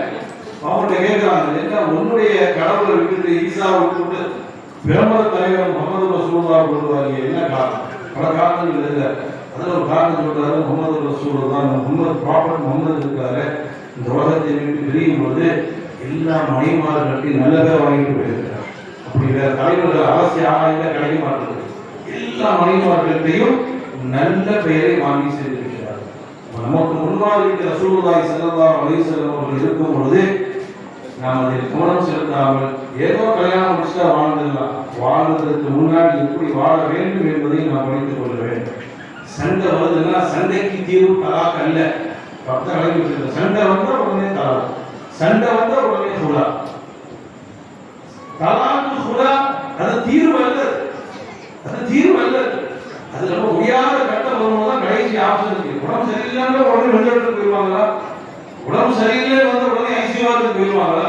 முடியாத லெவல் வரும்போது ஐசியூ, அதுவும் முடியல வரும்போது வெளியிட்டு. இப்போ நம்மலாம் கொஞ்சம் தலைவலி வந்தாலும் வெளிநாட்டுக்கு போயிடுற மாதிரி நிலைமை தான் இப்போ இருக்கக்கூடிய நிலைமை. மனைவிக்கு பாதுகாப்பார். அன்பான பெருமக்களே, எப்படி வாழ வேண்டும் இன்ஷா அல்லாஹ் ஹஜ்ரத் பிரதகி அவர்கள் அதுபோன்று இதற்கு முன்னாடி பல உலமாக்கள் பேசிய பயானை தான் நம்ம கேட்கிறோம். கேட்டால் போது அதை நம்முடைய வாழ்க்கையில் கொண்டு வர வேண்டும். அதில் சண்டை வருகிறது என்றால், பிரச்சனை வருகிறது என்று சொன்னால் வாழ்க்கை என்ன வரதான் செய்யும். ஏன்னா கணவன் மனைவி உயிரோடு தான் இருக்கிறார். மையத்துக்கு மத்தியில் தான் சண்டை வர, உயிரோடு தான் இருக்கிறார். சண்டை வரும். அதை எப்படி ஹேண்டில் பண்றது, அதை எப்படி சரி செய்வது என்பதை புரிந்து கொள்ள வேண்டும். அன்பான பெருமக்களே, அப்போ இன்று எல்லா இடங்களிலும் பரவலாக பரவி கொண்டிருக்கக்கூடிய முசீபத்து தான் தலா குலா என்று சொல்லக்கூடிய பெரும் முசீபத். அல்லாஹ் அதை விட்டு இந்த சமுதாயத்தை பாதுகாப்பானாக. இந்த புனிதமிக்க இந்த ரபீஉல் அவ்வல் மாதத்தினுடைய பொருட்டினால் அந்த முசீபத்தை எல்லாம் நீங்கி ஒற்றுமையோடு சந்தோஷத்தோடு வாழ்வதற்கு ரப்பல் ஆலமீன் நம் அனைவருக்கும் தௌஃபீக் செய்வானாக என்ற துஆவோடு நாம் அவனோடு எதிர்பார்த்து கொண்டிருக்கக்கூடிய சிறப்பு பேச்சாளர் மௌலானா மௌலவி அல்-ஹாஜ் அல்-ஹாஃபிஸ் கேஎம் ராஜா முஹியத்தீன் ஆலிம் ஆக்கவி ஜர்பில்லா, நிறுவனர் முதல்வர் மன்சூர் பாக்கியா மகளிர் அரபிக் கல்லூரி மேலப்பாளையத்தைச் சேர்ந்தவர்கள். ஹஜ்ரத் அவர்களை பற்றி சொல்ல வேண்டிய செய்திகள் நிறைய இருந்தாலும் என்னால் அவைகளையும் சொல்ல முடியாது. என்ன எனக்கு தெரியாது. ஹஜ்ரத்தை பற்றி சொல்லப்பட வேண்டிய செய்திகள் நிறைய இருந்தாலும் எனக்கு அவ்வளோ சொல்ல தெரியாது. ஏன்னா ஹஜ்ரத்தில் இருந்தால் நான் பார்த்ததே இல்லை. இப்போதான் முதல் பார்த்துருக்கிறேன். ஆனால் ஹஜ்ரத் அவர்கள் 2005 வந்திருக்காங்க. அந்த கேட்கும்போது சொல்கிறாங்க 2005 நான் வந்திருக்கிறேன். ஹஜ்ரத் அவர்கள் சொன்னார்கள். நான் ஹஜ்ரத் அவர்கள் நான் சந்தித்ததில்லை. இருந்தாலும் ஒரு 10-15 வருஷத்துக்கு முன்னாடி ஹஜ்ரத் அவர்களை பற்றி எனக்கு அதிகமான தகவல் நான் பார்க்கவே இல்லை. எனக்கு அவங்களை பற்றி எனக்கு தெரியும். 2 செய்தி மட்டும் என்னால் சொல்ல முடியும். முதலாவது, ஒரு 15 வருஷத்துக்கு முன்னாடி என் வீட்டில் ஒரு புக்கு இருந்துச்சு. பூமா நபியின் புனித நினைவு சின்னங்கள். அட்டகாசமான கிதாப். புனித அரசத்தை கேட்டு வாங்கி படிங்க. பூமா நபியின் புனித நினைவு சின்னங்கள். ரசூலுல்லாஹுடைய ஒவ்வொரு அங்க ரசூலுல்லாஹின் முபாரக்கான தத்துவம், அவருடைய பல்லு, அவருடைய வாறு, அது மாதிரி அவருடைய முபாரக்கான முடி, ஆசாரை முபாரக்குன்னு சொல்லுவாங்க. ஒவ்வொன்றினுடைய சிறப்புகளை பற்றியும் மிக தெளிவான ஆதாரங்களோடு பல கிதாபுகள் கொண்டிருக்கிறார். அதை பார்த்து ரொம்ப ஆச்சரியப்பட்டேன். அவ்வளவு அழகான செய்திகளை ரசூலுல்லாஹ்வை கண்ணு முன்னாடி கொண்டிருந்தார். ஒரு அழகான செய்திகளை சொல்லியிருந்தார்கள். அத்தனைக்கும் கிதாபுடைய ஆதாரங்கள் எங்கிருந்து அதற்கு புரட்டி எடுத்தாலும் தெரியல. ஏகப்பட்ட ஒரு செய்திக்கு ஒரு கிதாபு சொன்னா பரவாயில்லை, 3 கிதாபு ஆதாரம். கூட இந்த கிதாபை கேள்வி பார்த்தேன். ரொம்ப நாள் வச்சிருந்தேன். பல இடங்களில் நான் பயான் பேசும்போது அந்த கிதாபை பயன்படுத்தியிருக்கிறேன். அவ்வளவு ஆதாரப்பூர்வமாக அழகான செய்திகளை எழுதியிருந்தார்கள். மட்டுமல்ல, பூமானவின் புனித சின்னங்கள் அப்படிங்கிற வெறும் கிதாபை மட்டும் எழுதில்லை. அது கடைசியில ரசூலுல்லாஹுடைய நிறைய முபாரக்கான அந்த முபாரக்கான முடி எல்லாமே போட்டோவோட போட்டிருந்தாங்க. அதை பார்ப்பதற்கு ரொம்ப அழகாகவும் இருந்துச்சு. ரொம்ப ஒரு வரக்கத்தான் இருந்தது. ரசூலுல்லாஹுடைய முபாரக்கான பல்லு, ரசூலுல்லாஹுடைய முபாரக்கான தாடி முடி, தலைமுடின்னு சொல்றோமே, அது கிதாபுடைய கடைசி பக்கத்துல தான் இருக்குதுங்கிறதையும் காட்டுறாங்க. கிதாபுடைய ஆதாரங்களை கொடுத்துட்டு அந்த பொருட்களை முபாரக்கான ரசூலுல்லாஹ் குழந்தைய பொருட்களை ரசூலுல்லாஹ் முபாரக்கான ஜுப்பா, அவங்களுடைய வாறு எல்லாமே கடைசி பக்கத்துல கலர் அட்டையில போட்டுள்ளாங்க. அதை பார்க்கக்கூடிய பாக்கியம் இருந்துச்சு. அந்த மாதிரி ஹஜ்ரத் அவர்கள் ஆதாரத்தோடு பேசக்கூடியவர்கள் அப்படிங்கிறது முதல் விஷயம். 2வது, முதல்ல சொன்ன மாதிரி ஹஜ்ரத்தை நான் பார்த்ததே இல்லை. காலையில முதல் ஜும்மால தான் ஹஜ்ரத்தை நான் சந்திக்கிறேன். ஹஜ்ரத்தை பத்தி எனக்கு ஒரு நாளைக்கு இல்லை. ஆனா என்னுடைய மொத்த டீட்டெயில்ஸ் ஹஜ்ரத் சொல்றாரு. கொஞ்சம் கவனமாக தான் இருக்கணும் ஹஜ்ரத்துடைய விஷயத்துல. ஏன்னா பார்க்கவும் இல்லை, சந்திப்பும் இல்லை. முதல் ஜும்மால தான் ஹஜ்ரத்தை நான் பார்த்து பேசுறேன். என்னுடைய பயனுள்ளவங்க ஹஜ்ரத் சொல்றாங்க. சரி, நமக்கான பெருமக்களை அல்லாஹ் ஒரு பொருத்தமான ஒரு நல்ல ஒரு சிறப்பு பேச்சாளரை தான் அல்லாஹ் நமக்கு தந்திருக்கிறார். இந்த அளவுக்கு நாம் பயன்படுத்த வேண்டுமோ அதை நாம் பயன்படுத்திக் கொள்ள வேண்டும். வருஷம் நம்ம சொல்றது தான், இந்த எஸ்எம்ஏ சொசைட்டி அப்படிங்கிறது இன்று நேரத்தில் உருவாக்கப்பட்டதில்லை. 77 வயசாகிடுச்சதற்கு முன்னோர்களால் இஹ்லாஸான முறையில் நம் சமுதாய மக்கள் பயனடைய வேண்டும் என்ற எண்ணத்தில் உருவாக்கப்பட்ட ஒன்று. அல்ஹம்துலில்லாஹ் காலகாலமாக தொடர்ந்து நடைபெற்று கொண்டிருக்கிறது. சாதாரண ஒன்றில் ஒரு 13 நாள் நடக்குதுன்னா சாதாரண ஒன்றில் பல பேருடைய உழைப்பு இருக்கு. இரவு பகலாக கஷ்டப்பட்டு இந்த மஜ்லிஸை ஏற்பாடு செஞ்சிருக்காங்க. எதற்கு? நம்ம ஊர் மக்கள் பயனடைய வேண்டும் என்பதற்காக. அந்த அடிப்படையில் நான் உங்களுக்கு சொல்லணுங்கிற தேவையில்லை. வந்துருங்க, இந்த மஜ்லிஸை பொறுத்தவரை எப்பவுமே கூட்ட வழியை தான் செய்யும். இஸ்லாமியாருடைய பறக்கிறது எப்பவும் கூட்டம் இருந்து கொண்டேதான் இருக்க வேண்டும். லைவ்ல ஓடுறது ஓடும், வயசானவங்களுக்கு, முடியாதவங்களுக்கு, தாய்மார்கள், சகோதரிகளுக்கு உண்டானது. ஆண்களை பொறுத்தவரை முடிந்தவர்கள் மஜ்லிஸில் நேரில் அமரும் பொழுது அதற்கவர்களுக்கும் கொஞ்சம் சந்தோஷமா இருக்கும், மஜ்லிஸினுடைய பறக்கத்தும் கிடைக்கும். அந்த அடிப்படையில் ஒவ்வொரு நாளும் தவறாது மஜ்லிஸில் வந்து அமர வேண்டும் என்பதையும் பங்கோடு தெரிவித்துக் கொள்கிறேன். இன்னைக்கு முதல் நாள் அப்படிங்கிறதுனால கிராத்து, கீதம், தலைமை உரைங்கிற அடிப்படையில் ஆரம்பிச்சிருக்குது. நாளைக்கு ஸ்டார்ட்டாக கரெக்டாக 9 மணிக்கு ஆரம்பிக்கும், 11 மணிக்கு முடிஞ்சிடும். இன்ஷால்லா கடைசி நாளில் தான் இதே போன்று கடைசி நாள் நடைபெறும். அதனால சரியாக 9 இஸ்லாமியாரை பொறுத்தவரை அவங்க வரணும், இவங்க வரணும், இது அதெல்லாம் இல்லை. கரெக்டாக 9 மணிக்கு ஸ்டார்ட் ஆரம்பிப்போம், 11 மணிக்கு ஷார்ப்பாக முடிச்சிருவோம். அதனால் குறித்த நேரத்தில் மஜ்லிஸில் உரை தர வேண்டும் என்பதையும் இரண்டாவது செய்தியாக நான் சொல்லிக் கொள்கிறேன். மூன்றாவதாக தங்களால் மீண்டால் என்னுடைய சேர்ப்பு நானாக சொல்கிறேன். இஸ்லாமிய நிர்வாகத்தில் கூப்பிட்டு இதெல்லாம் சொல்லுங்க சொல்லலை, நானாக சொல்கிறேன். இந்த கமிட்டி, இந்த சொசைட்டி மறுமையாளர் வரைக்கும் சிறப்பான முறையில் நடைபெறுவதற்கு உங்களுடைய உடலாலும் பொருளாலும் எந்தெந்த விதத்தில் ஒத்துழைப்பு செய்ய வேண்டுமோ நம்ம செய்யணும். இது ஏதோ ஒரு 3வது மனுஷன் ஆரம்பிச்சதல்ல, நம்முடைய அப்பா அம்மார்கள் ஆரம்பிச்சது, நமது முன்னோர்கள் ஆரம்பிச்சது. நீங்க உங்க ஹிஸ்டரியை பார்த்தா யாராவது முன்னோர்கள் இதில் இருப்பான், நிர்வாகத்தில் இருப்பான். ஏதோ ஒரு 3வது மனுஷன் வந்து ஆரம்பிச்சு போகல, நமது முன்னோர்கள், இந்த மண்ணினுடைய மைந்தர்கள் நல்லவர்களால் உருவாக்கப்பட்ட ஒன்று. அது நமக்கு பங்கு இருக்குது. நம்ம இதை ஆரம்பிச்சு வைக்கல, நம்ம யாரும் ஆரம்பிச்சு வைக்கல, பட் முன்னோர்கள் ஆரம்பித்து வைத்தார்கள். அந்த சிறப்பான முறையில் மறுமை நாள் வரையிலும் நிலைப்பட்டு நடைபெறுவதற்கு நம்ம முடிந்த அளவுக்கு உடலாலோ பொருளாதாரத்தாலோ எந்த அளவுக்கு உதவி ஒத்தாசையாக இருக்க வேண்டுமோ அந்த அளவுக்கு இந்த இஸ்லாமிய சொசைட்டியை நாம் சிறப்பாக கொண்டு செல்ல வேண்டும். ரஹ்மான் அனைவருக்கும் தௌஃபீக் செய்வானாக. அல்லாஹ் ஜல்லஷானஹு இந்த மஜ்லிஸையும் இந்த மஜ்லிஸை ஏற்பாடு செய்த ஜேஎம்எஸ் நிர்வாக பெருமக்கள் அனைவரையும், வருகை தந்த தாய்மார்கள், சகோதரிகள், ஜமாத்தார்கள் அனைவர்களுக்கும் அல்லாஹ் ஜல்லஷானஹு மேலான நட்புரை வழங்குவானாக என்ற துஆவோடு சிறப்பு பேச்சாளரை சிறப்புரை ஆற்றுமாறு அன்போடு அழைக்கின்றேன். அஸ்ஸலாமு அலைக்கும் வரஹ்மத்துல்லாஹி வபரகாத்துஹு.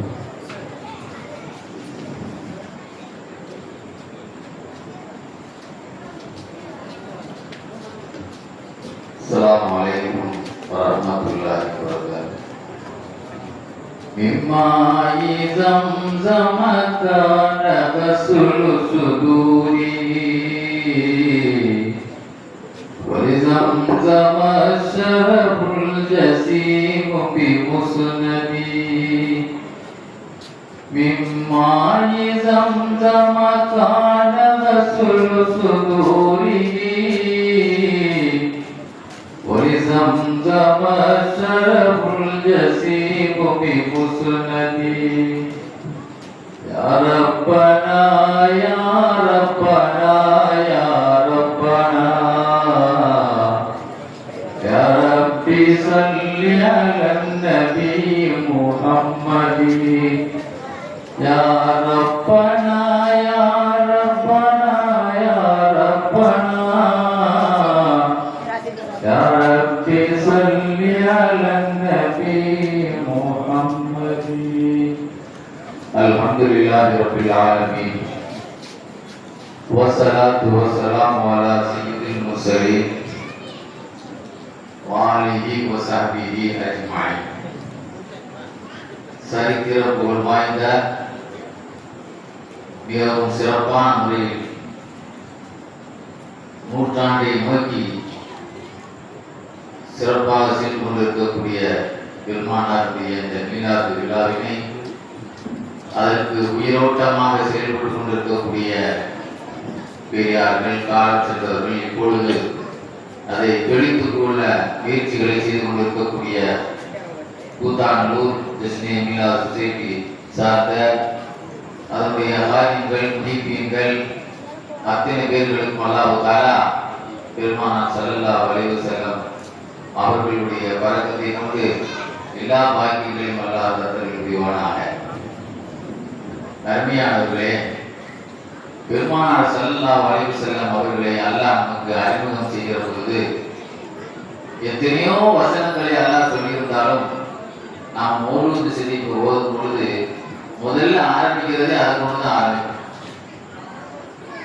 லகத் ஜாஅக்கும் ரசூலும் மின் அன்ஃபுசிக்கும். பெருமானார் ஸல்லல்லாஹு அலைஹி வஸல்லம் அல்லாஹ் நமக்கு அறிமுகம் பண்றான். எப்படிப்பட்ட ஒரு தங்க நபி தெரியுமா? உங்களுக்கு வந்த நபி சாதாரண நபியா? நல்லா சொல்லி காட்டினா அசீசுன் அலைக்கும் அனைத்தும் ஹரீசுன் அலைக்கும். உங்கள ஒவ்வொருத்தரையும் சொர்க்கத்திற்கு கொண்டு செல்லுன்றதுல ரொம்ப பேராசை உள்ளவர்கள். இன்னைக்கு பேராசை பணத்துல தான் நிறைய பேருக்கு பொண்ணு பொருள் உலகத்திலே ரசூலுல்லாஹ்வுடைய பேராசை இருக்கிறது. எல்லாத்தையும் சொர்க்கத்தை வச்சு அழகு பார்க்கணும். நீங்க கஷ்டப்படுறத பார்த்து நான் கஷ்டப்படுறேன். நீ உலகத்துல அடுத்தவங்களை கஷ்டப்படுறதே நிறைய பேருக்கு சந்தோஷமா இருக்கு. பெருமானாருடைய பொது நலத்தை பற்றி எல்லாம் சொல்லி காட்டுறான். எப்படிப்பட்ட தத்துவ நபி என்றால் அவர்கள் நீங்க கஷ்டப்படுறதை பார்த்து அவங்க என்ன செய்வாங்க? அவங்க மனசுக்குள்ளே அழுவாங்க. ஸல்லல்லாஹு அலைஹி பாருங்க, நீங்க ஒரு மனிதனுக்கு பண கஷ்டம் இருந்தா பல கஷ்டம் வந்துடும். பண கஷ்டம் வந்துட்டாலே பல கஷ்டம் வந்துடும்.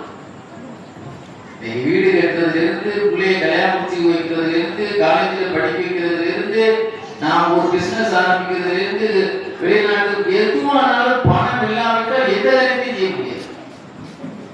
ஒரு ஏழைகளினுடைய பிரச்சனை என்னென்ன பிரச்சனை இருக்குதுன்னா பணத்துல இருந்து தான் ஆரம்பிக்கும். பெருமானார் ஸல்லல்லாஹு அலைஹி வஸல்லம் ஒரு மனிதர் வந்து சொன்னாரு, யார் சொல்லலாம், நான் எந்த தொழிலை தோணாலும் லாஸ்ல தான் முடியுது. தரித்திரம் என்னை துரத்தி வருகிறது. இந்த உலகம் என்னை நோக்கி ஓடுகிறது. ஸல்லல்லாஹு அலைஹி வஸல்லம் கேட்டு சொன்னாங்க, வறுமையில் இருந்து நான் வாழ்றேன், நான் நஷ்டத்தை மட்டும் தான் பார்க்கிறேன் நாயகமே. நீங்க தான் அதுக்கு ஏதாவது அருள் கொடுத்து அருள்வாக்கு தரணும் நாயகமே. ஸல்லல்லாஹு அலைஹி சொன்னாங்க, இவ்வளவு நாளா நீங்க எங்க போயிருந்தீங்க? ஒரு முக்கியமான ஒரு அமலை மிஸ் பண்ணிட்டீங்க. ரசூலுல்லாஹ் கேக்குறாங்க, ஐன அன்த மின் ஸலாத்தில் மலாயிகா வ தஸ்பீஹில் ஹலாயிக். மலக்குமார்களுடைய ஒரு வணக்கம் ஒன்று உண்டு. உலகத்தில் அல்லாஹ்வுடைய படைப்பினங்களுடைய ஒரு தஸ்பீஹ் ஒன்று இருக்கிறது. அதை நீங்கள் இவ்வளவு நாள் ஏன் செய்யாம இருக்கீங்க? அல்லாஹ் தஆலா அந்த தஸ்பீஹ் அந்த படைப்பினங்கள் ஓதுறதுனால தான் அவைகளுக்கே படிகளுக்கெல்லாம் அல்லாஹ் சாப்பாடு கொடுக்குறான். நீங்க எவ்வளவு நாள் ஏன் சொல்லாம இருக்கீங்க? அது என்ன நாயகமே என்று சொன்ன உடனே ரசூலுல்லாஹ் சொன்னாங்க, சுபு வாங்கு சொல்றது நேரத்துல அப்படின்னா நம்ம தஹஜ்ஜுக்கே நம்ம ஏற்றிக்கணும். சுபு உதிக்கிற நேரம் என்றால் தஹஜ்ஜுக்கு ரெடியா இருந்தாலும் தெரியும். ஸல்லல்லாஹு சொல்றாங்க, சுபு உதிக்கக்கூடிய நேரத்தில் இந்த துலுல் ஃபஜ்ர் உதிக்கிற நேரத்தில் நீங்க ஒரு தஸ்பீஹை சொல்ல வேண்டும். சுப்ஹானல்லாஹி வ பிஹம்திஹி சுப்ஹானல்லாஹில் அஸீம் அஸ்தக்ஃபிருல்லாஹ் என்ற வார்த்தையை சேர்த்து சொல்லணும். எத்தனை தடவை சொல்லணும்? 100 தடவை சொல்லணும். ரசூலுல்லாஹ் போல டைம் சொல்றாங்க. ரெண்டாவது தஸ்பீஹ் சொல்றாங்க. ரெண்டாவது எத்தனை தடவை சொல்லணும்ங்கறதை சொல்றாங்க. கொஞ்ச நாள் கழிச்சு அந்த மனிதர் வந்தாரு. அது என்ன சொன்னார் தெரியுமா? அப்படியே குஷியில பேசுறாரு. முன்னால கவலையில புலம்புனவரு குஷியில சந்தோஷத்தினுடைய குஷியில சொன்னாரு, யார சொல்லலாம், இன்ன துன்யா என்னை நோக்கி திரும்ப ஆரம்பித்து விட்டது. இந்த உலகமே என்னை விட்டு ஓடுதுன்னு சொன்னவர் என்ன சொல்றாரு? இந்த உலகம் என்னை நோக்கி முன்னோக்க ஆரம்பித்து விட்டது. போற இடமெல்லாம் எனக்கு வெற்றி, தோங்குற தொழிலெல்லாம் எனக்கு லாபம்.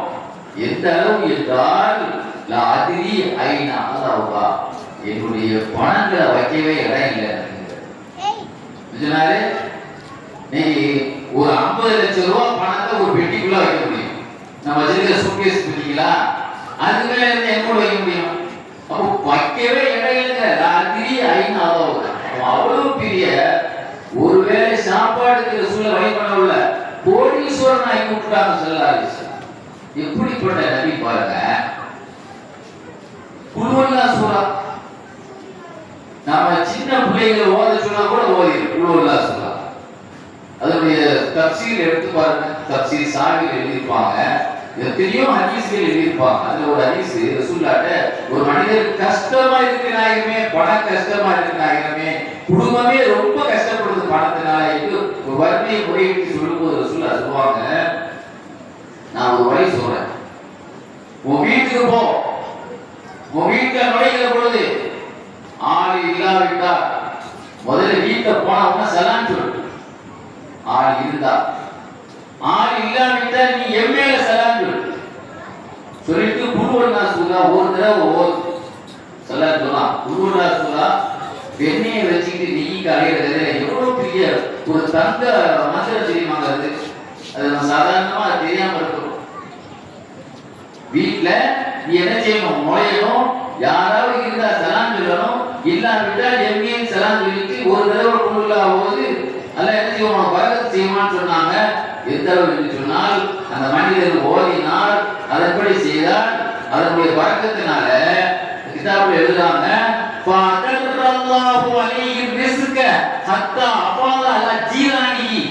அவருடைய பணத்தை எப்படி பால் சுரக்கிற மாதிரி சுரக்க வைத்தான். அந்த தெருவிலேயே ஒரு பணக்காரன் ஆயிட்டாராம். அந்த ஏரியாவிலேயே இந்த தெருவிலே பெரிய பணக்காரர் அப்படின்னு சில பேரை பார்த்து இந்த ஏரியாவிலேயே ஒரு பெரிய பணம் பாருங்க, வீட பாருங்க எவ்வளவு பெரிய ஏரியாவிலே பெரிய கிங்கு. அது மாதிரி ஜீரானிகி அவர் ஏரியாவில் அண்டை வீட்டார்கள் 40 பிளஸ் மொத்தம் 120 வீடு சேர்ந்ததாங்க. 50 இந்த பக்கம் 40 இந்த பக்கம் 40 இந்த பக்கம் 4 திசையிலே 40 வீடு கொண்டுதான் அண்டை வீடு அதிசயம் எழுதியிருப்பாங்க. தப்புறாங்க நம்ம நினைச்சுக்கிட்டோம் பக்கத்து ஊர்னா அடுத்த ஊர் ஜோர் புது ஜோர் தான் அடுத்த ஊர்ல 4 சந்தை 40 கூட. அதனாலதான் நம்ம வீடு தெருல கல்யாணம் வந்தா இந்த நாங்க ஏரியா 4 தெரு சாப்பிட வைக்கிறோம். நம்ம அண்டை ஏரியா தானே வைக்கிறோம். அந்த ஏரியாவே கோடீஸ்வரன் ஆக்கி விட்டாங்க எல்லாரும். நீங்க பாத்தீங்கன்னா பெருமானார் ஸல்லல்லாஹு அலைஹி வஸல்லத்தினுடைய வாழ்க்கையை நீங்க எடுத்துக்கொண்டால் ஒரு மனிதர் வந்தால் அவருக்கு ஒரு வேளைக்கு சாப்பாடு கொடுத்து அனுப்பக்கூடிய நபி அல்ல என்பதை நான் புரிந்து கொள்ள.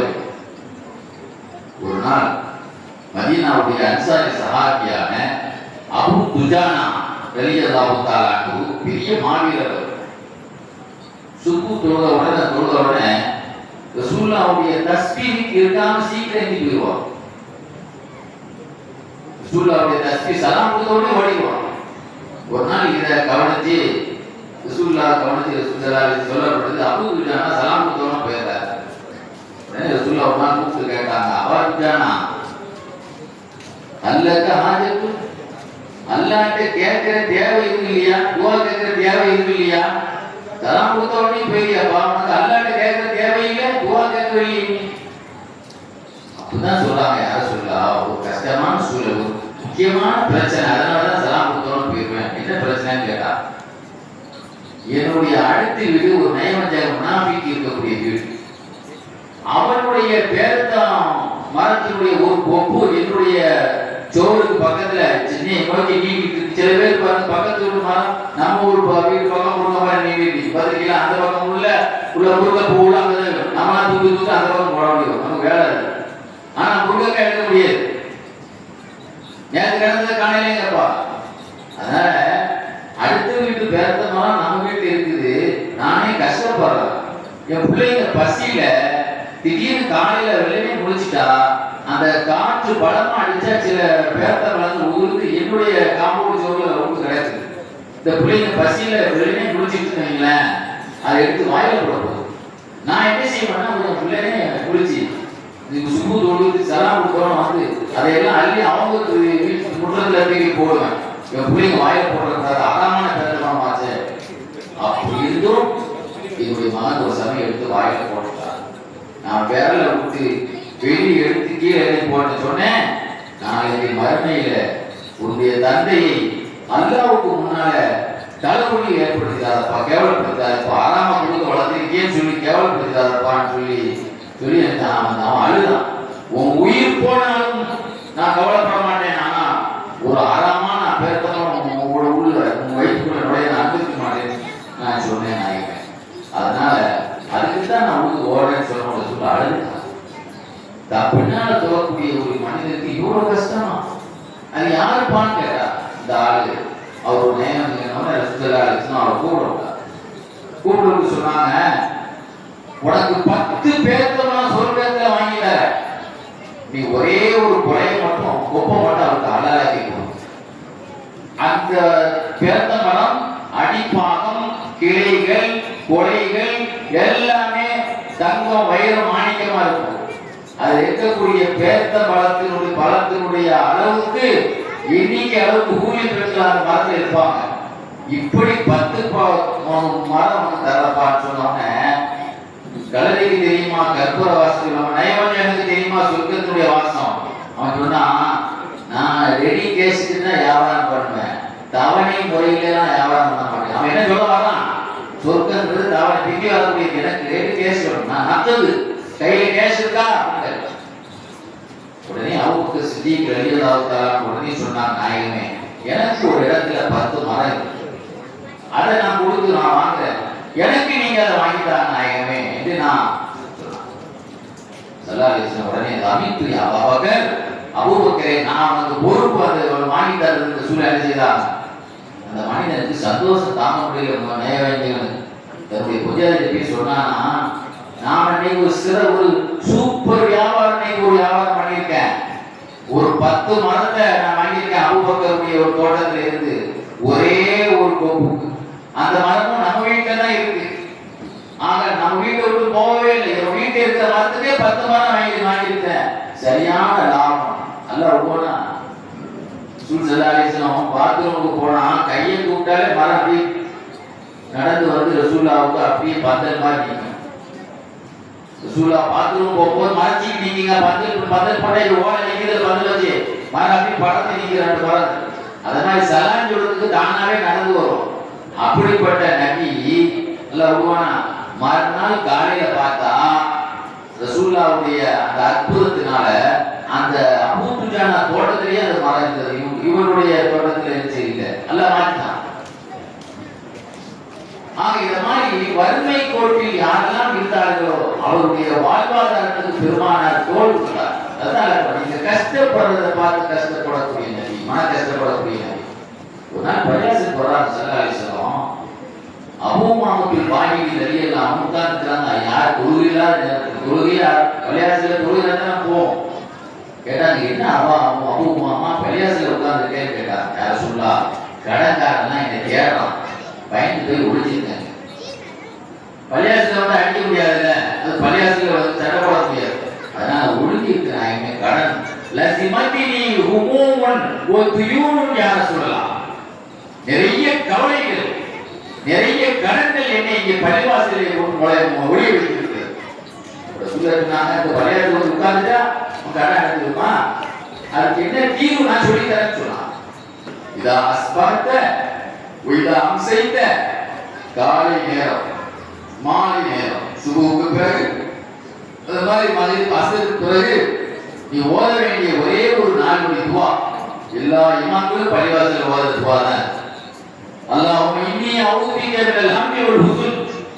6 விஷயத்தை ரசூலுல்லாஹ் அந்த துஆல கேட்பாங்க. யா அல்லாஹ் என்னை கவலையில இருந்து காப்பாத்து, கோழைத்தனத்திலிருந்து காப்பாத்து, பலகீனத்திலிருந்து காப்பாத்து, சர்வாதிகாரியா அடக்கி ஆளக்கூடிய அந்த சர்வாதிகாரம் அடக்குமுறையிலிருந்து காப்பாத்துலாம் கேட்பாங்க. அது ஒன்று கவலை, கடனில் இருந்து கடனில் நான் மூழ்கிலிருந்து காப்பாத்து. சுத்தராலிசனம் அற்புதமா இதான நீ ஓதுற நேரம் தான், நேரத்தை குறிச்சு கொடுத்து அந்த நேரத்தை தான் ஓதணும். நீ பாருங்க, மகரிப்ல தான் மகரிப் தொழுத பிறகு இரவு நேரத்துல தான் வாக்கியா ஓதணும், பகல் ஓத வேலை செய்ய சொல்ல. என்ன சொன்னாங்க, வாக்கியா ஓதுகள் வறுமை ஒழியும், ஆனா நைட் ஓதுகள். ஆனா நைட் தான் லைலத்துல் கத்ர் பகல் முழு போச்சு. நீங்க லைலத்துல் கத்ர் சுபுஹ் தான் ஒரு பாம்பு சொல்லிச்சுன்னா டைம் முடிஞ்சு போச்சுங்க. நான் எனக்கு நைட் மிஸ் ஆயிடுச்சு, நைட் வெளியே வேலை இருந்துச்சுன்னா நீ லைலத்துல் பகல் கொண்டாட மாட்டீங்க, அவன் லைலத்துல் பகல் உனக்கா அப்படி கூட கிடையாதுங்க. அப்ப அது மாதிரி 12 மணி நேரம் தான் இருக்கு டைம், அல்ல 24 மணி நேரம் லைலத்துல் கத்ர் இரவு வைக்கல. அதே மாதிரி அந்த நேரம் பார்த்து நான் ஓதினேன், அல்லாஹ் எனக்கு கவலையை போக்கினான், எனக்கு அது கடமையெல்லாம் அதெல்லாம் மாற்றினான். அருமையானவர்களே, ஒரு நாள் சஹாபாக்களுடைய ஜனாசாவுக்கு ரசூலுல்லாஹ் கலந்து கொள்ள வந்திருந்தான். அப்துல் ரஹ்மான் சபூரி தன்னுடைய கிதாபுல நுஸ்ரத்துல் மஜாலிஸ் கிதாபுல அந்த சம்பவத்தை கொண்டு வர்றாரு. அந்த ஜனாசாவை தூக்கும் பொழுது மையத்தை தூக்க முடியல, மையத்தை கடு வெயிட்டா இருக்கு, தூக்கவே முடியல. உடனே சொன்னாங்க, இந்த மையத்துக்கு எல்லாம் கடன் இருக்கான்னு கேட்டாங்க. உடைய மனைவி உள்ளே இருந்து சொன்னா, எனக்கு மகர் பாக்கி இருக்கு, என்னுடைய மகன் நான் கல்யாணம் முடிக்கும் போது எனக்கு கொடுக்க வேண்டிய மகனுக்கு ஒரு 4 வெள்ளி பாக்கி இருக்கு, அவரை மன்னிச்சிரு, அதனாலதான் ஒரு மையத்தை தூக்க முடியல, மன்னிக்க மாட்டேன்னா. அதற்கு எனக்கு முன்னாடி நிறைய பேசினாங்க. தலாக் சம்பந்தப்பட்ட பொஜாதிகள் எத்தனை பத்திரகாரிகள்லாம் இருக்கிறாங்கிறதெல்லாம் நிறைய செய்யலாம் சொல்லி காட்டினாங்க. எவ்வளவு பெரிய கல்நெஞ்சக்காரி பாருங்க. அவர் மையத்தாயிட்ட இந்த நாலு வழியில அவர் கோடீஸ்வரி ஆக போறாங்க. அவர் எவ்வளவு இல்லறம் கீழ்த்தரமான இல்லறம் நடத்தி பார்ப்பாங்க. அவரோடு அவரு மணிய மாட்டேன், எனக்கு காசு வேணும், மணிய மாட்டேன் சொல்ல உடனே மேல போட்டு துண்டை அழிலான்னு கையில கொடுத்து இதை போய் ஏழை விட்டு வித்துருங்கன்னா சூழ்ல துன்ப குவித்து 4 வழிக்கு வித்து அதுல கொண்டு அந்த காசை பொஜாதிக்கு மாற கொடுத்து இதை உனக்கு பறக்கவே இருக்க தத்தியே உனக்கு பிடிக்கும் அப்படின்னு சொல்லி அந்த காசு கொடுத்தாங்க. எப்படி கொடுத்தாங்க? நான் பாறைக்கு இல்ல இந்த காசுல உனக்கு கீர்த்தியே உண்டாகாது, இப்படியும் உனக்கு காசு வேணும் அப்படிங்கிற கோபத்துல கொடுக்குறாங்க. அதனால மகர் காசுல வரக்கத்து இருக்காருன்னு சொல்லுவோம். அது கீழே எழுதுவாங்க. ஒரு சில கேள்வி எழுப்புவாங்க. அவ காசை தானே அவ கேட்டா, அவ உடம்ப அழகாக்கி கொடுத்துருக்காங்க, அந்த காசை தான் அவ கேட்டேன். சூழ்நிலை இவ்வளவு வார்த்தைக்காக ஒரு காரணமா வார்த்தையை சொல்றாங்கன்னா அந்த பெண் உலக ஆசையை விரும்பிய காரணத்தினால் மறுமையினுடைய பாக்கியத்தை சொன்னாங்க. 3 பேருக்கு நாளைக்கு அல்லாஹ்வுடைய நிழல் கிடைக்கும். அது ஒரு ஆள் என்ன தெரியுமா? ஒரு கஷ்டப்பட்டவருடைய கடனை தள்ளுபடி பண்ணார். கஷ்டப்பட்ட ஒரு கடனை தள்ளுபடி பண்ணா என்ன கிடைக்கும்? அல்லாஹ்வுடைய நிழல் கிடைக்கும் சொன்னாங்க இல்லையா? அப்ப இவ என்ன செய்யணும்? அதுல முக்கியமே காசு வாங்க ஒரு பையன் வாங்க வேலை இங்க வாங்க வேலை தான் இது பண்ணலாம். இப்போ மறுமை அவருடைய மறுமை நாசமா போனா பரவாயில்லை, எனக்கு காசு வேணும் பேசுறதுனால உலகத்தை தேர்ந்தெடுத்ததுனாலதான் சூழல் என்ன செய்யறாங்க, வரத்துக்கு இல்லாம போகணும்னு சொல்லி சாவுக்கு காசு கொடுத்தாங்கன்னு பேசுவாங்க. ஆக இந்த மாதிரி ஒரு காலம் இருந்தது. ஒரு ஜனாசா வந்தால் இதுக்கு மையத்துக்கு கடன் இருக்கா அல்ல இருக்கு என்று சொன்னால் கொடுக்கிறதுக்கு பணம் இருக்கா, இல்லை என்று சொன்னால் அதுக்கு யாராவது பொறுப்பு இருக்கிறாங்களா, இல்லை என்று சொன்னால் நீங்க யாராவது தொழு வச்சுக்கங்க. இது ஆரம்ப காலம். எப்பொழுதும் அல்லாஹ் தஆலா அந்நபியு அவுலா பில் முஃமினீன், நபி அவர்கள் ஒவ்வொரு மூமினுக்கும் உஸ்ரை விட மேலானவர்கள் என்று அல்லாஹ் சொன்ன உடனே ரசூலுல்லாஹ் சொன்னாங்களாம், அல்லாஹ் எல்லா மூமின்களுடைய உயரை விட நான் பெருசுகிறான் அப்படின்னா அந்த மூமின்களுடைய கடனை நான் தான் பொறுப்புனா. அதுக்கப்புறம் என்ன செய்யலாம்? எந்த ஜனாதா வந்தாலும் கடன் இருந்தால் நான் கொடுத்துக்கிறேன் பாங்க, என்னுடைய பெருமாள் காசுலேருந்து நான் கொடுத்துக்கிறேன் பார்க்கலாம். இப்படிப்பட்ட ஒரு அருள் நபி. இவங்க ரசூலுல்லாஹ் சொன்னாங்க 3 பேருடைய கடனை அல்லாஹ் அடைப்பான். 3 பேர். ஒரு ஆள் ஏழை, கல்யாணம் முடிக்கணும், மகருக்கு காசு இல்லை, கல்யாணம் முடிக்காட்டா அவர் அறமான தொடர்புக்கு போயிடுவாருன்னு பயம் இருக்கு அவருக்கு. கடன் வாங்கி கல்யாணம் முடிச்சாரு, மகர் கொடுத்தா இறந்து போயிட்டாரு. இவர் நாளைக்கு இந்த கடனை அல்லாஹ் அடைப்பான். ஏன்னா இவர் கருப்பு ஒழுக்கத்துக்கு தானே இவர் கடன் வாங்கியிருக்கிறார். இவர் கல்யாணம் முடிக்காம லாஜிய தப்பான ஒரு கொடுக்க கூடாதாங்க. அப்ப தன்னுடைய கற்பை சுத்தப்படுவதற்காக மகர் காசுக்கு ஒரு ஆள் கல்யாணம் முடிக்கிறதுக்காக கடன் வாங்கினால் அந்த கடனை அல்லாஹ் ஒப்படைப்பான். அந்த ஏழை குமரன் அவருக்கு ரசூலுல்லாஹ்வுடைய எவ்வளவு தீவிர சொல்லியிருக்காங்க பாருங்க. ஒரு மனிதர் இறந்து போயிட்டாரு, அவர் போர் வந்துருச்சு, போருக்கு போறதுக்கு ஒழுங்கான ட்ரெஸ் இல்ல, எல்லாம் கிழிஞ்சு போய் இருக்கு. போருக்கு போகும்போது பந்தாவால போனோம், ஒரு பந்தாவுக்கு புது ட்ரெஸ் எல்லாம் வாங்கிட்டு போனவர் அங்க இறந்து போயிட்டாரு. இந்த கடனாளியை அல்லாஹ் ஒப்படைப்பான். கடன் இவன் ஒரு அனாதை மையத்துக்கு விழுந்துருச்சு, அதுக்கு காசு இல்ல, ஒரு மனிதர் கடன் வாங்கி மையத்தை எடுத்தாரு, இவர் கொடுக்காம இருந்துட்டா இந்த மையத்து கடன் அல்லாஹ் ஒப்படைப்பான். அதே போல ஒரு மனிதனுடைய ஃபேக்டரி தீ பிடிச்சி எடுத்து போச்சு. ஒரு மனிதன் நிறைய கடன் இருந்தான், நாளைக்கு அந்த கடனை கொடுக்காம இருந்தால் அல்லாஹ் அந்த கடனுக்கு ஒப்படைப்பான். ஏன்னா ஆண்டவா நான் யாருக்கும் காசு வாங்கி தீக்கல, தீக்கு இரையாயிடுச்சு அப்படின்னு சொல்லுவான். அப்ப எல்லாம் சொல்லுவானா, சரி அந்த கடனை நான் ஒப்படைப்பேன். இந்த மாதிரி எத்தனையோ ஏழைகளுடைய கடனை சுமந்த நபி. நீ பாருங்க, ரசூல் ஒரு ஹதீஸ்ல சொன்னாங்க, கவலையிலேயே பெரிய கவலை கடன் கவலை, வழியிலேயே பெரிய வழி கண்ணு வழி. நாங்க சொல்றோம் அக்பருல் ஹம்மி அத்தை அப்படின்னா, அக்பருல் ஹம்மி நீங்க சும்மா பயான்ல கூட அர்த்தத்தை சொன்னாங்க, தற்கொலை. நிறைய பேர் கடன்ல தான் முதல்ல தற்கொலையே ஆரம்பிப்பான். இந்த மாதிரி திருமண விஷயத்துல, பொம்பளை விஷயத்துல, நீங்க இந்த பொழுதுதான் வேணும் அப்படிங்கிற விஷயத்துல தற்கொலை ஆகிறதை விட கடன் ஆகிடுச்சு நிறைய பேர் இறந்து போயிடுவான். குடும்பத்தோட சின்ன பிள்ளைகள் எல்லாம் நீங்க கடத்ததையும் போட்டு இறந்து போயிடுவாங்க கடன்ல. கடன்ங்கிறது ஒரு மனிதனுக்கு ஹார்ட் அட்டாக்கே வந்துருவாரு. அவ்வளவு பெரிய மன உளைச்சல் ஏற்படும், சுகர் வந்துடும், பிரஷர் கூடிடும். கடன்ங்கிறது அவ்வளவு பொல்லாததான கவலையே பெரிய கவலை, கடன் கவலைன்னு சொன்னாங்க. சொல்ல ஒரு ஹதீஸ்ல சொன்னாங்க, ஒரு மனிதர் ஒப்பாத்தாயிட்டார், சஹாபாக்கள் காலத்துல ஒரு மனிதர் இறந்து போயிட்டார். கொஞ்ச நாள் கழிச்சு சொல்ல சொல்றாங்க, இன்னா குடும்பத்தை சார்ந்த மனிதன் இந்த கூட்டத்தில் இருக்கிறாரா, இந்த குடும்பத்தை சார்ந்த இன்னாருடைய மகன் இன்னார் இருக்கிறாரா, அருள் சொல்லிட்டே இருக்கிறாங்க. யாருமே இல்லை. ரொம்ப நேரத்துக்கு ஒரு ஆள் இல்லை. யார சொல்லுவா, நான் தான் அந்த குடும்பத்துக்காரன், ஏன் லேட்டா எங்கிறேன்னு கேட்டாங்க. எனக்கு பயமா இருந்துச்சு, ஏதோ பிரச்சனை வந்துச்சோ, நீங்க கூப்பிட்டு சொல்றதை பார்த்தோம்னா ஏதோ ஆபத்துல மாட்டிக்கணும், அந்த குடும்பத்துக்காரன் இருக்கானா, அந்த குடும்பத்துக்காரன் இருக்கிறாங்கன்னா நான் ஏதாவது கேவலம் வந்துச்சோன்னு பயந்து தான் நான் எழுதிக்கிறேன். ஒண்ணும் இல்ல, உங்க குடும்பத்தை சார்ந்த இந்நாள் அவர் சொர்க்கத்து வாசல்ல பிளாக் பண்ணி அதை எழுதிருக்கான். அவர் சொர்க்கத்து வாசல்ல உள்ள நுழைய விடாம அதை லாக் பண்ணி விட்டான். அவர் பேர கடன் இருக்கு, நீங்க கொடுங்க, அப்பதான் உள்ள வர முடியும். மறுமையினுடைய பிரச்சனைகள் கடனையும் இப்படி சொல்லலாம். அப்படியே அந்த சொல்றாங்க, நான் அந்த கடனை நான் ஒப்படைச்சுக்கிறேன். இப்படி பாத்தீங்கன்னா சஹாபாக்களிலேயே கூத்தாநல்லூர்ல உள்ள விஷயத்தை நான் பல இடத்துல பேசியிருக்கேன். நிறைய வாலிபர்கள்லாம் ஆக சுன்னத்து ஜமாத் வாலிபர்களை நிறைய பார்க்கணும்னா கூத்தாநல்லூர் மீலாதுல்லாவுக்கு போவாங்க, ஜெஸ்னி மீலாது சொசைட்டிக்கு போங்க. அந்த தான் நம்ம என்ன செய்ய முடியும், வாலிபர் சுன்னத்து ஜமாத் வாலிபர்கள் அதிகமாக பார்க்க முடியும். ஏன்னா அந்த அளவுக்கு அல்லாஹ் அந்த பாரம்பரியமான அந்த அன்சாரிகளுடைய துவா எப்படி இன்னைக்கு அன்சாரிகள் பிள்ளைகள் இருக்குதா இல்லையா, 1500 வருஷத்துக்கு அந்த துவா இருக்குதா இல்லையா, அந்த துவா திசை மாறாமல் அப்படியே அந்த பிள்ளைங்க அந்த வாலிப முறுக்கோடு அத்தனை பேர்களும் அந்த அலங்காரத்தோடு இஸ்லாமிய கலையோடு நிற்பாங்க. இந்த மாநாட்டு நேரத்தில் பார்த்தா அதோட ரொம்ப சூப்பராக இருப்பாங்க. அவங்க வீட்டில் அன்னைக்கு கல்யாணமா இருக்கும், அவங்க நிகழ்ச்சி அவங்க ஜோடிச்சு வச்சுக்கிறத பார்த்தா. எதுக்கு சொல்றேன்னா, அந்த மாதிரி வாலிப வல்லல் முஆது ஜபல் ரலியல்லாஹு தஆலா முக்கியமா ஆண் அழகர் வல்லல்.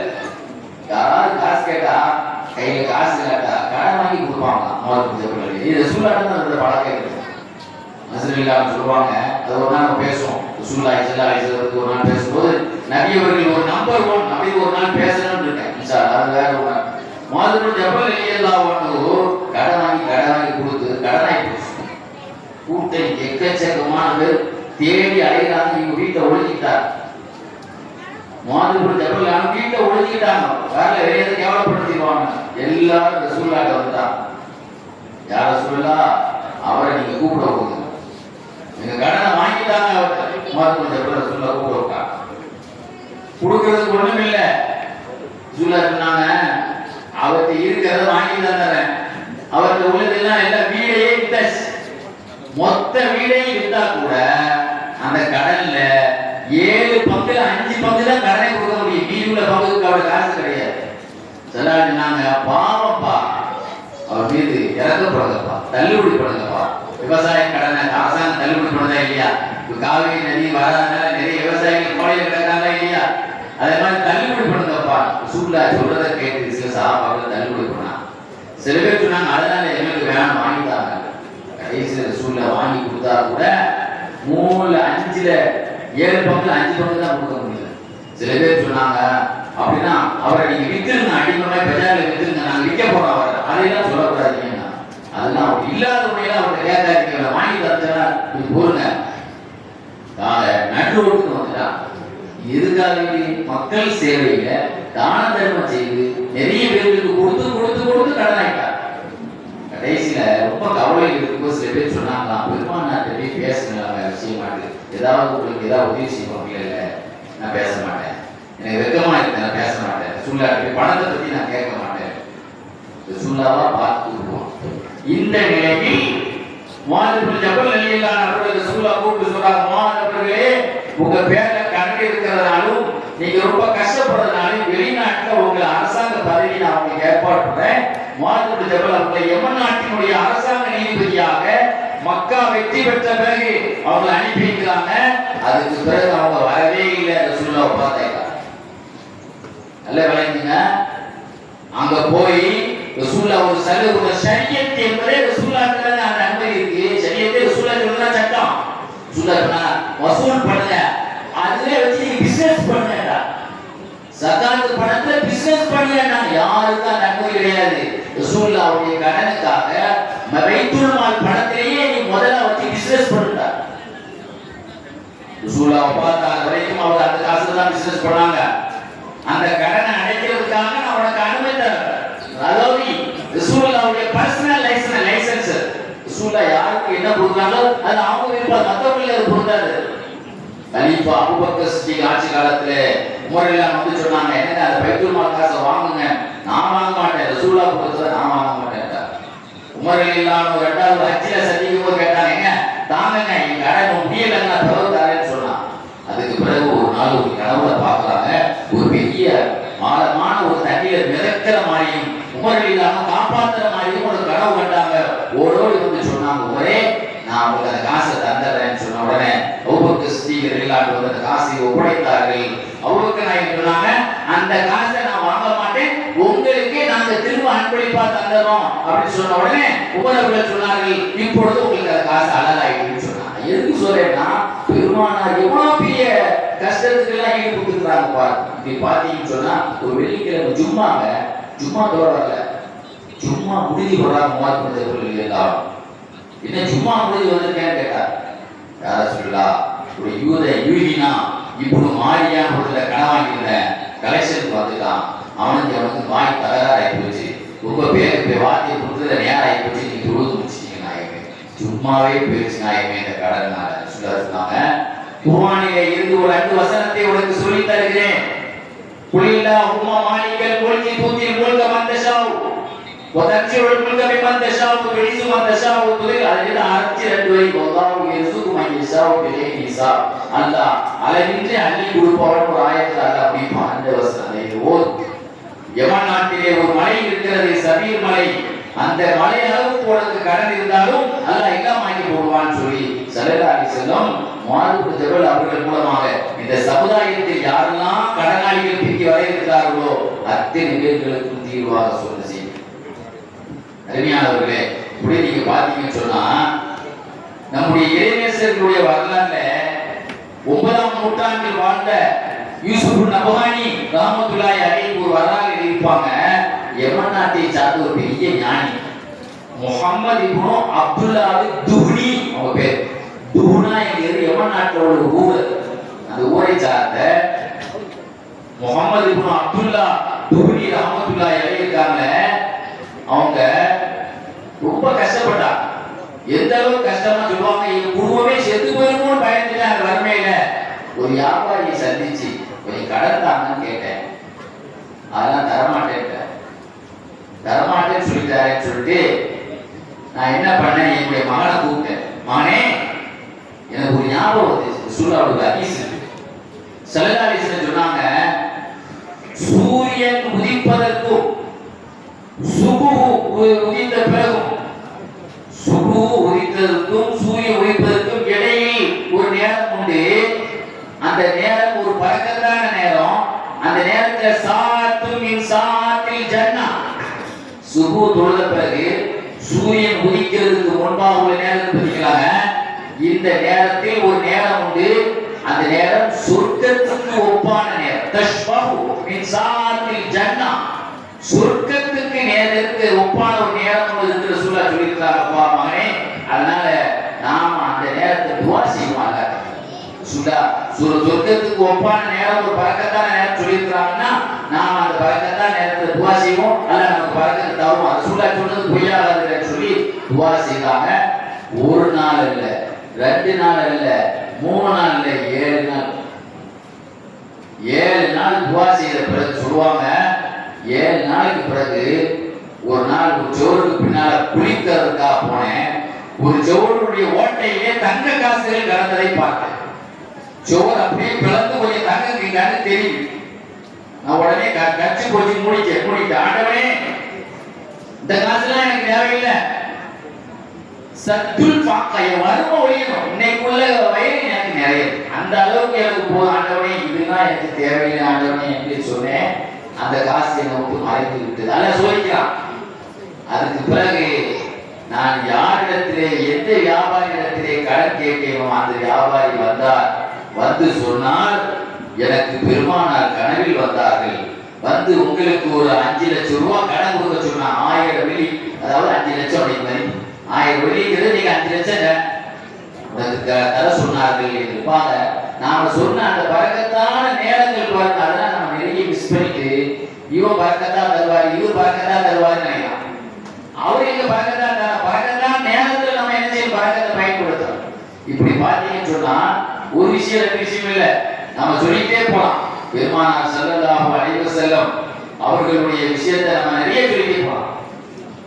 நிறைய எதுக்கு இந்த விஷயத்தை அவங்களுக்கு சொல்றேன்னா, இன்னைக்கு சொற்ப நேரத்துல பயான் இருக்கிறதுனால இன்னைக்கு சொல்ல வேண்டிய விஷயத்துல இந்த பண பிரச்சனையை சூழல எப்படி பண கஷ்டத்தை இந்த சமுதாயத்துக்கு எப்படி தீர்த்து வச்சாங்க. ஒரு நாள் ஆயிஷா சித்திகா ரலியல்லாஹு அன்ஹா வீட்டுக்கு அபூபக்கர் சித்திக் நாயகம் வந்தார். வந்து சொன்னாங்க, மகளே சூப்பரான ஒரு துவா இன்னைக்கு காலையில எங்களுக்கு சொல்லி தந்தா. சொன்னாங்க அருமையான துவா சொல்லி சொன்னாங்க. அபூபக்கரே, நான் ரசூலுல்லாஹ்ட்ட அது சொல்றதுக்கு காரணம் எனக்கு ஒரு சின்ன கடன் இருந்தது. அந்த கடனால் நான் ரொம்ப வெட்கப்பட்டேன். அந்த கடனை கொடுக்கறதுக்கே அந்த கடன்காரனை பார்த்தா எனக்கு வெட்கமா இருந்தது. அதனால ரசூலுல்லாஹ்ட்ட இந்த விஷயத்தை சொன்னேன்.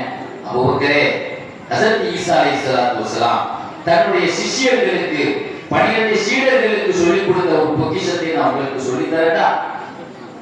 அதை சொன்னால் முகதுமலை அளவுக்கு உனக்கு கடன் இருந்தால் அல்லாஹ் இல்லாம ஆக்கி போடுவான். நம்ம சொல்லி தரட்டா என்று சொல்லா. அல்லாஹும்மா ஃபாரிஜில் ஹம்மி வ காஷிபில் ஹம்மி முஜீபு தஅவத்தல் முத்ததி ரஹமான துன்யா வ ரஹீமிகா அந்த தரஹமி ஃபரஹமி பிரஹமத்தின் துஹீமிகா ரஹமத்தின் சிவா. அல்லாஹ் நீ கஷ்டத்தை நீக்கக்கூடியவனே, கவலையை போக்கக்கூடியவனே, நீ என்னை பணக்காரனா ஒன்ன கொண்டு எனக்கு தேவைத்தவன அடுத்தவன்கிட்ட என்னை நிற்காம என்னை காப்பாற்று என்று அந்த பொருள் ஆயத்துக்கு துவாவுடைய பொருள் சொல்லுவாங்க. எங்க வாப்பா எனக்கு இந்த விஷயத்தை சொல்லி தந்துட்டு போனாங்க. அதை ஓத ஆரம்பிச்சேன். என்னுடைய அக்கா அஸ்மா நாயகிக்கு நான் ஒரு 3 வெள்ளி கடன் கொடுக்க வேண்டியிருந்தது, ஒரு தங்க காசு கடன் கொடுக்க வேண்டியிருந்தது. அதுக்கு கூட எந்த வழி இல்லாம பார்க்கும்போதுதான் எங்க அக்கா முகத்தை பார்க்கும்போதுதான் வெட்கமா இருக்குது. இந்த துவாவை நான் ஓதினேன். எனக்கு திடீரென்று அல்லாஹ் எனக்கு பண செழிப்பு கொடுத்தான். எங்க வாப்பாவுடைய சொத்து பத்துலாம் வரல, யாருடைய அத்தியாரம் இல்ல. திடீரென்று அல்லாஹ் எனக்கு பண பறக்கத்தை கொடுத்தான். எந்த அளவுனா கடனையும் கொடுத்து என்னுடைய வளர்ப்பு மகள் என் அண்ணன் பிள்ளைக்கு நான் கிட்டத்தட்ட 45 பவுன் நகை செய்து போட்டேன்.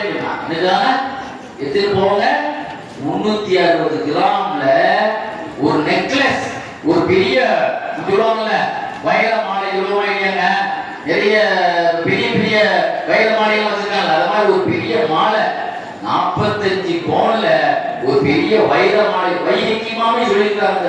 தன்னுடைய சூழ்நிலை அற்புதத்துல சூழ்நிலை சொல்லி கொடுத்தா அடுத்த செகண்ட்ல நடக்குது பாருங்க. நம்ம வாழ்வு சுத்தமானதாக இருந்தால், நம்முடைய நாக்கு ஹலாலை பேசக்கூடியதாக இருந்தால் அடுத்த செகண்ட்லயே வாழ்றதுக்கு அது அல்லாஹ்வுடைய அருள். இப்படி பார்த்தீங்கன்னு சொன்னா நாம பெருமானார் ஸல்லல்லாஹு அலைஹி வஸல்லம் அவர்களுடைய இந்த துஆக்களை, தெய்வீகமான இந்த விஷயங்களை நம்ம நிறைய பயன்படுத்திக் கொள்ள வேண்டும் என்பதற்காக வேண்டி நான் சொல்லி காட்டினேன். முஹம்மது ரஸீம் ரஹ்மத்துல்லாஹி அலைஹி, முஹம்மது ரஸீம் ரஹ்மத்துல்லாஹி அலைஹி சொல்லுவாங்க, நான் கனவுல பார்த்தேன் ரசூலுல்லாஹி ரசூலுல்லாஹ் நானே வயசானவன், என்கிட்ட இருக்கிறதே ஒரு சின்ன முதல் வியாபாரத்துக்கு சிறிய முதல் தான் வச்சிருக்கேன் நாயகமே. ஆனா நான் வயசான முதுமையில் இருக்கக்கூடியவன், எனக்கு நிறைய குடும்ப உறுப்பினர்கள், எனக்கு வருமானங்கள் எதுவும் இல்லை நாயகமே, ரொம்ப கஷ்டப்படுற நாயகமே என்று ரசூலுல்லாஹ்ட்ட கனவுல சொன்னேன். நான் முதியவரா இருக்கிறேன் என்று சொன்னேன். ரசூலுல்லாஹ் என்ன சொன்னாங்க, முதல் கொஞ்சம் வச்சிருக்கேன், எனக்கு வாலிபம் இல்லை, நானே வயசான கிழவனா இருக்கிற நாயகமே, குடும்பம் நிறைய பேருக்கு நான் சாப்பாடு போட முடியுதுன்னு சொல்லி கனவுல சொன்னேன். ஸல்லல்லாஹு அலைஹி வஸல்லம் என்ன சொன்னாங்க தெரியுமா, யா கரீமல் இஹ்சான் யா மன் இஹ்சானஹு ஃபௌகல் இஹ்சான் யா மலிகத் துன்யா வல் ஆகிரா, பெரிய உபாரியே, உபாரிக்கெல்லாம் பெரிய உபாரியே, மறுமையின் அதிபதியே, உலகத்தின் அதிபதியே என்று அர்த்தமுள்ள இந்த துஆவை ஒவ்வொரு 5 வேளை தொழுகைக்கு பிறகு 3 முறை சொல்லுப்பா என்று சொன்னார்கள். நான் ஓதுனேன்னு சொல்லுவோம். அருமையானவர்களே, நான் குழுவுலாவை பற்றி சொன்னேன்.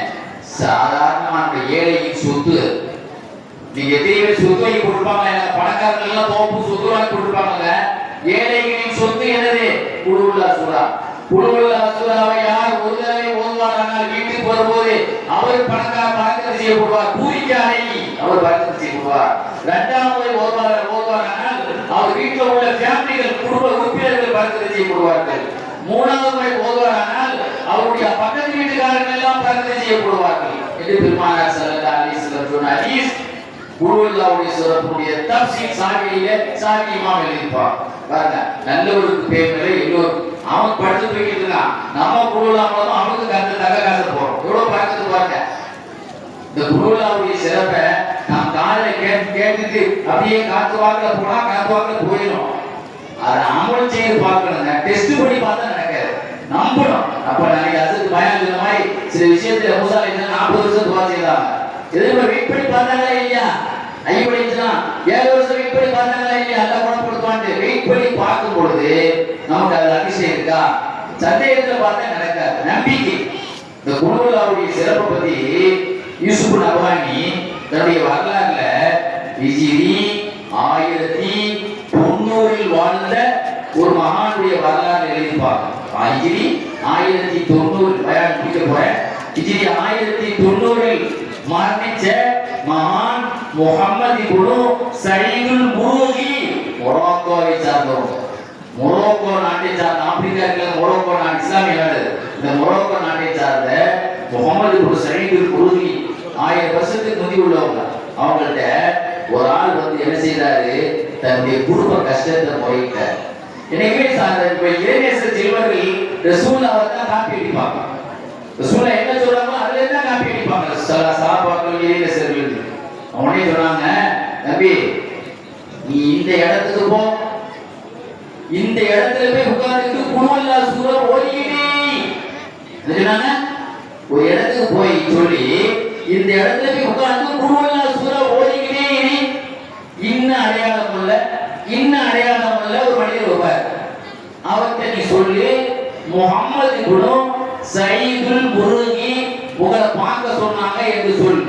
உங்கள்கிட்ட உதவி கேட்க சொன்னாங்கன்னு சொல். உனக்கு எவ்வளவு தேவையோ அவ்வளவுதான நீ லோன் எடுத்துக்க மாதிரி கேட்டுக்கொண்ட. நீ எவ்வளவு கேட்கறது அதே மாதிரி ஓதினேன், வந்தார், சொன்னேன், எவ்வளவு வேணுமோ அவ்வளவு தந்தார். குருவுல்லாவுடைய பறக்கத்தை பார்த்தீங்களா? ஒரு நாள் ரசூலுல்லாஹ்வுடைய ஆரம்ப காலத்துல ஒரு ஜனாசா வந்தது. கடன் இருக்குன்னா ரசூலுல்லாஹ் நான் துவைக்க மாட்டேன்னு சொன்னாங்க. அந்த சமயம் ஆரம்ப காலத்துல ஜிப்ரீல் அலைஹிஸ்ஸலாம் வந்தார். அவர் பேர்ல 100 வெள்ளி கடன் இருந்தான். ஜிப்ரீல் அலைஹிஸ்ஸலாம் ஒரு பரிசையை கீட்டு வந்தாங்க. நாங்க 100 வெள்ளி நான் அல்லாஹ் அடைக்க படைச்சார். இந்த கடனை அல்லாஹ் படைக்கலாம்னு சொல்லி 100 வெள்ளியை கொண்டு ஜிப்ரீல் அலைஹிஸ்ஸலாம் கொடுத்து துவைங்க. இவரு டெய்லி 100 குழுவுல்லா ஓதக்கூடிய ஆளா இருந்தார். சூரத்துல் மஸாஜித் அப்படியே எழுதிப்பாரு ஹதீஸ். இப்படி நீங்க பாத்தீங்கன்னு சொன்னா அருமையானவர்களே, இன்று நான் சொன்ன ஒரே ஒரு அத்தியாயம் பெருமானார் ஏழைகளினுடைய அடுப்பை எப்படி எரிய வைத்தார்கள், எத்தனை பேர்கள் மன வலியை நெஞ்சு வலி வராமல் அவருக்கு கவலை இல்லாமல் எப்படி அந்த பணக்கவலையை மனக்கவலையை சொல்ல தீர்த்து வச்சாங்க அப்படிங்கிற விஷயத்தை மட்டும்தான் இன்னைக்கு உள்ள பயானுடைய சொற்பொழிவாக நாம் நிறைவு செய்தோம். ரசூலுல்லாஹ் இது அல்லாம எப்படி வேற என்ன கஷ்டத்தை எல்லாம் நமக்கு தீர்த்து வைத்தார்கள் என்பதை இனிமேல் வரக்கூடிய நாட்களில் நாம் பார்த்து இருக்கிறோம். எல்லாம் வந்து அல்லாஹ் தஆலா நம்முடைய பயானுடைய அப்படியே ஏதோ ஒரு அரசியல் மீட்டிங் மாதிரி அப்படி கேட்டுட்டு அப்படியே போதில்லாம அப்படியே நம்ம அமல் செய்யணும். அதை அப்படியே குறிப்பெடுத்து வச்சு ஏதோ நம்ம சும்மா வந்து டைம் பாஸுக்காக பேசப்பட்ட விஷயம் அல்ல இது. ஏதோ பொழுதுபோகல் என்பதற்காக கூட்டப்பட்ட கூட்டம் இல்லை இது. இது மலக்குமார்கள் நிரம்பி வழிகிற கூட்டம். ஏன்னா நாம திக்ர் செய்கிற பொழுது மலக்குமாரோட மாதிரி நாம் பேசக்கூடிய விஷயம் எல்லாம் அல்லாஹ் ரசூல் சொல்லி தந்த விஷயங்கள். ஆக அந்த நல்ல விஷயங்களை நம்ம பேசப்படும் போது நாம் அமல் செய்யணும்னா நோட்ஸ் எடுக்கணும். இந்த விஷயங்களை நம்ம ஃபாலோ பண்ணணும். உங்க கூட நான் 2 வாரம் இருக்க போறேன். இன்ஷா அல்லாஹ் ஆரோக்கியத்தோடு பேசணும். துவா செய்யுங்க. உங்களுக்கு என்ன துவா வேணாலும் நான் சொன்னதை உங்களுக்கு எந்த பக்கத்துல இருக்கு, என்ன கிதாப்ல வந்திருக்கு, யார் எழுதியிருக்கா, எந்த நூற்றாண்டில் எழுதப்பட்ட நூல், அந்த அதாவது நாம் எழுதின எல்லா நூல்களையும் ஆதாரம் இல்லாம எங்கேயும் பேசுறது கிடையாது, எந்த நூலையும் நாம் எழுதுறதே கிடையாது. அதனால நீங்க கேட்டு பயன்பெற்று உங்க ஒரு ஆள் மூலமாக நமக்கு அல்ல சொர்க்கத்தை கிடைக்கணும். நிறைய பேர்கள்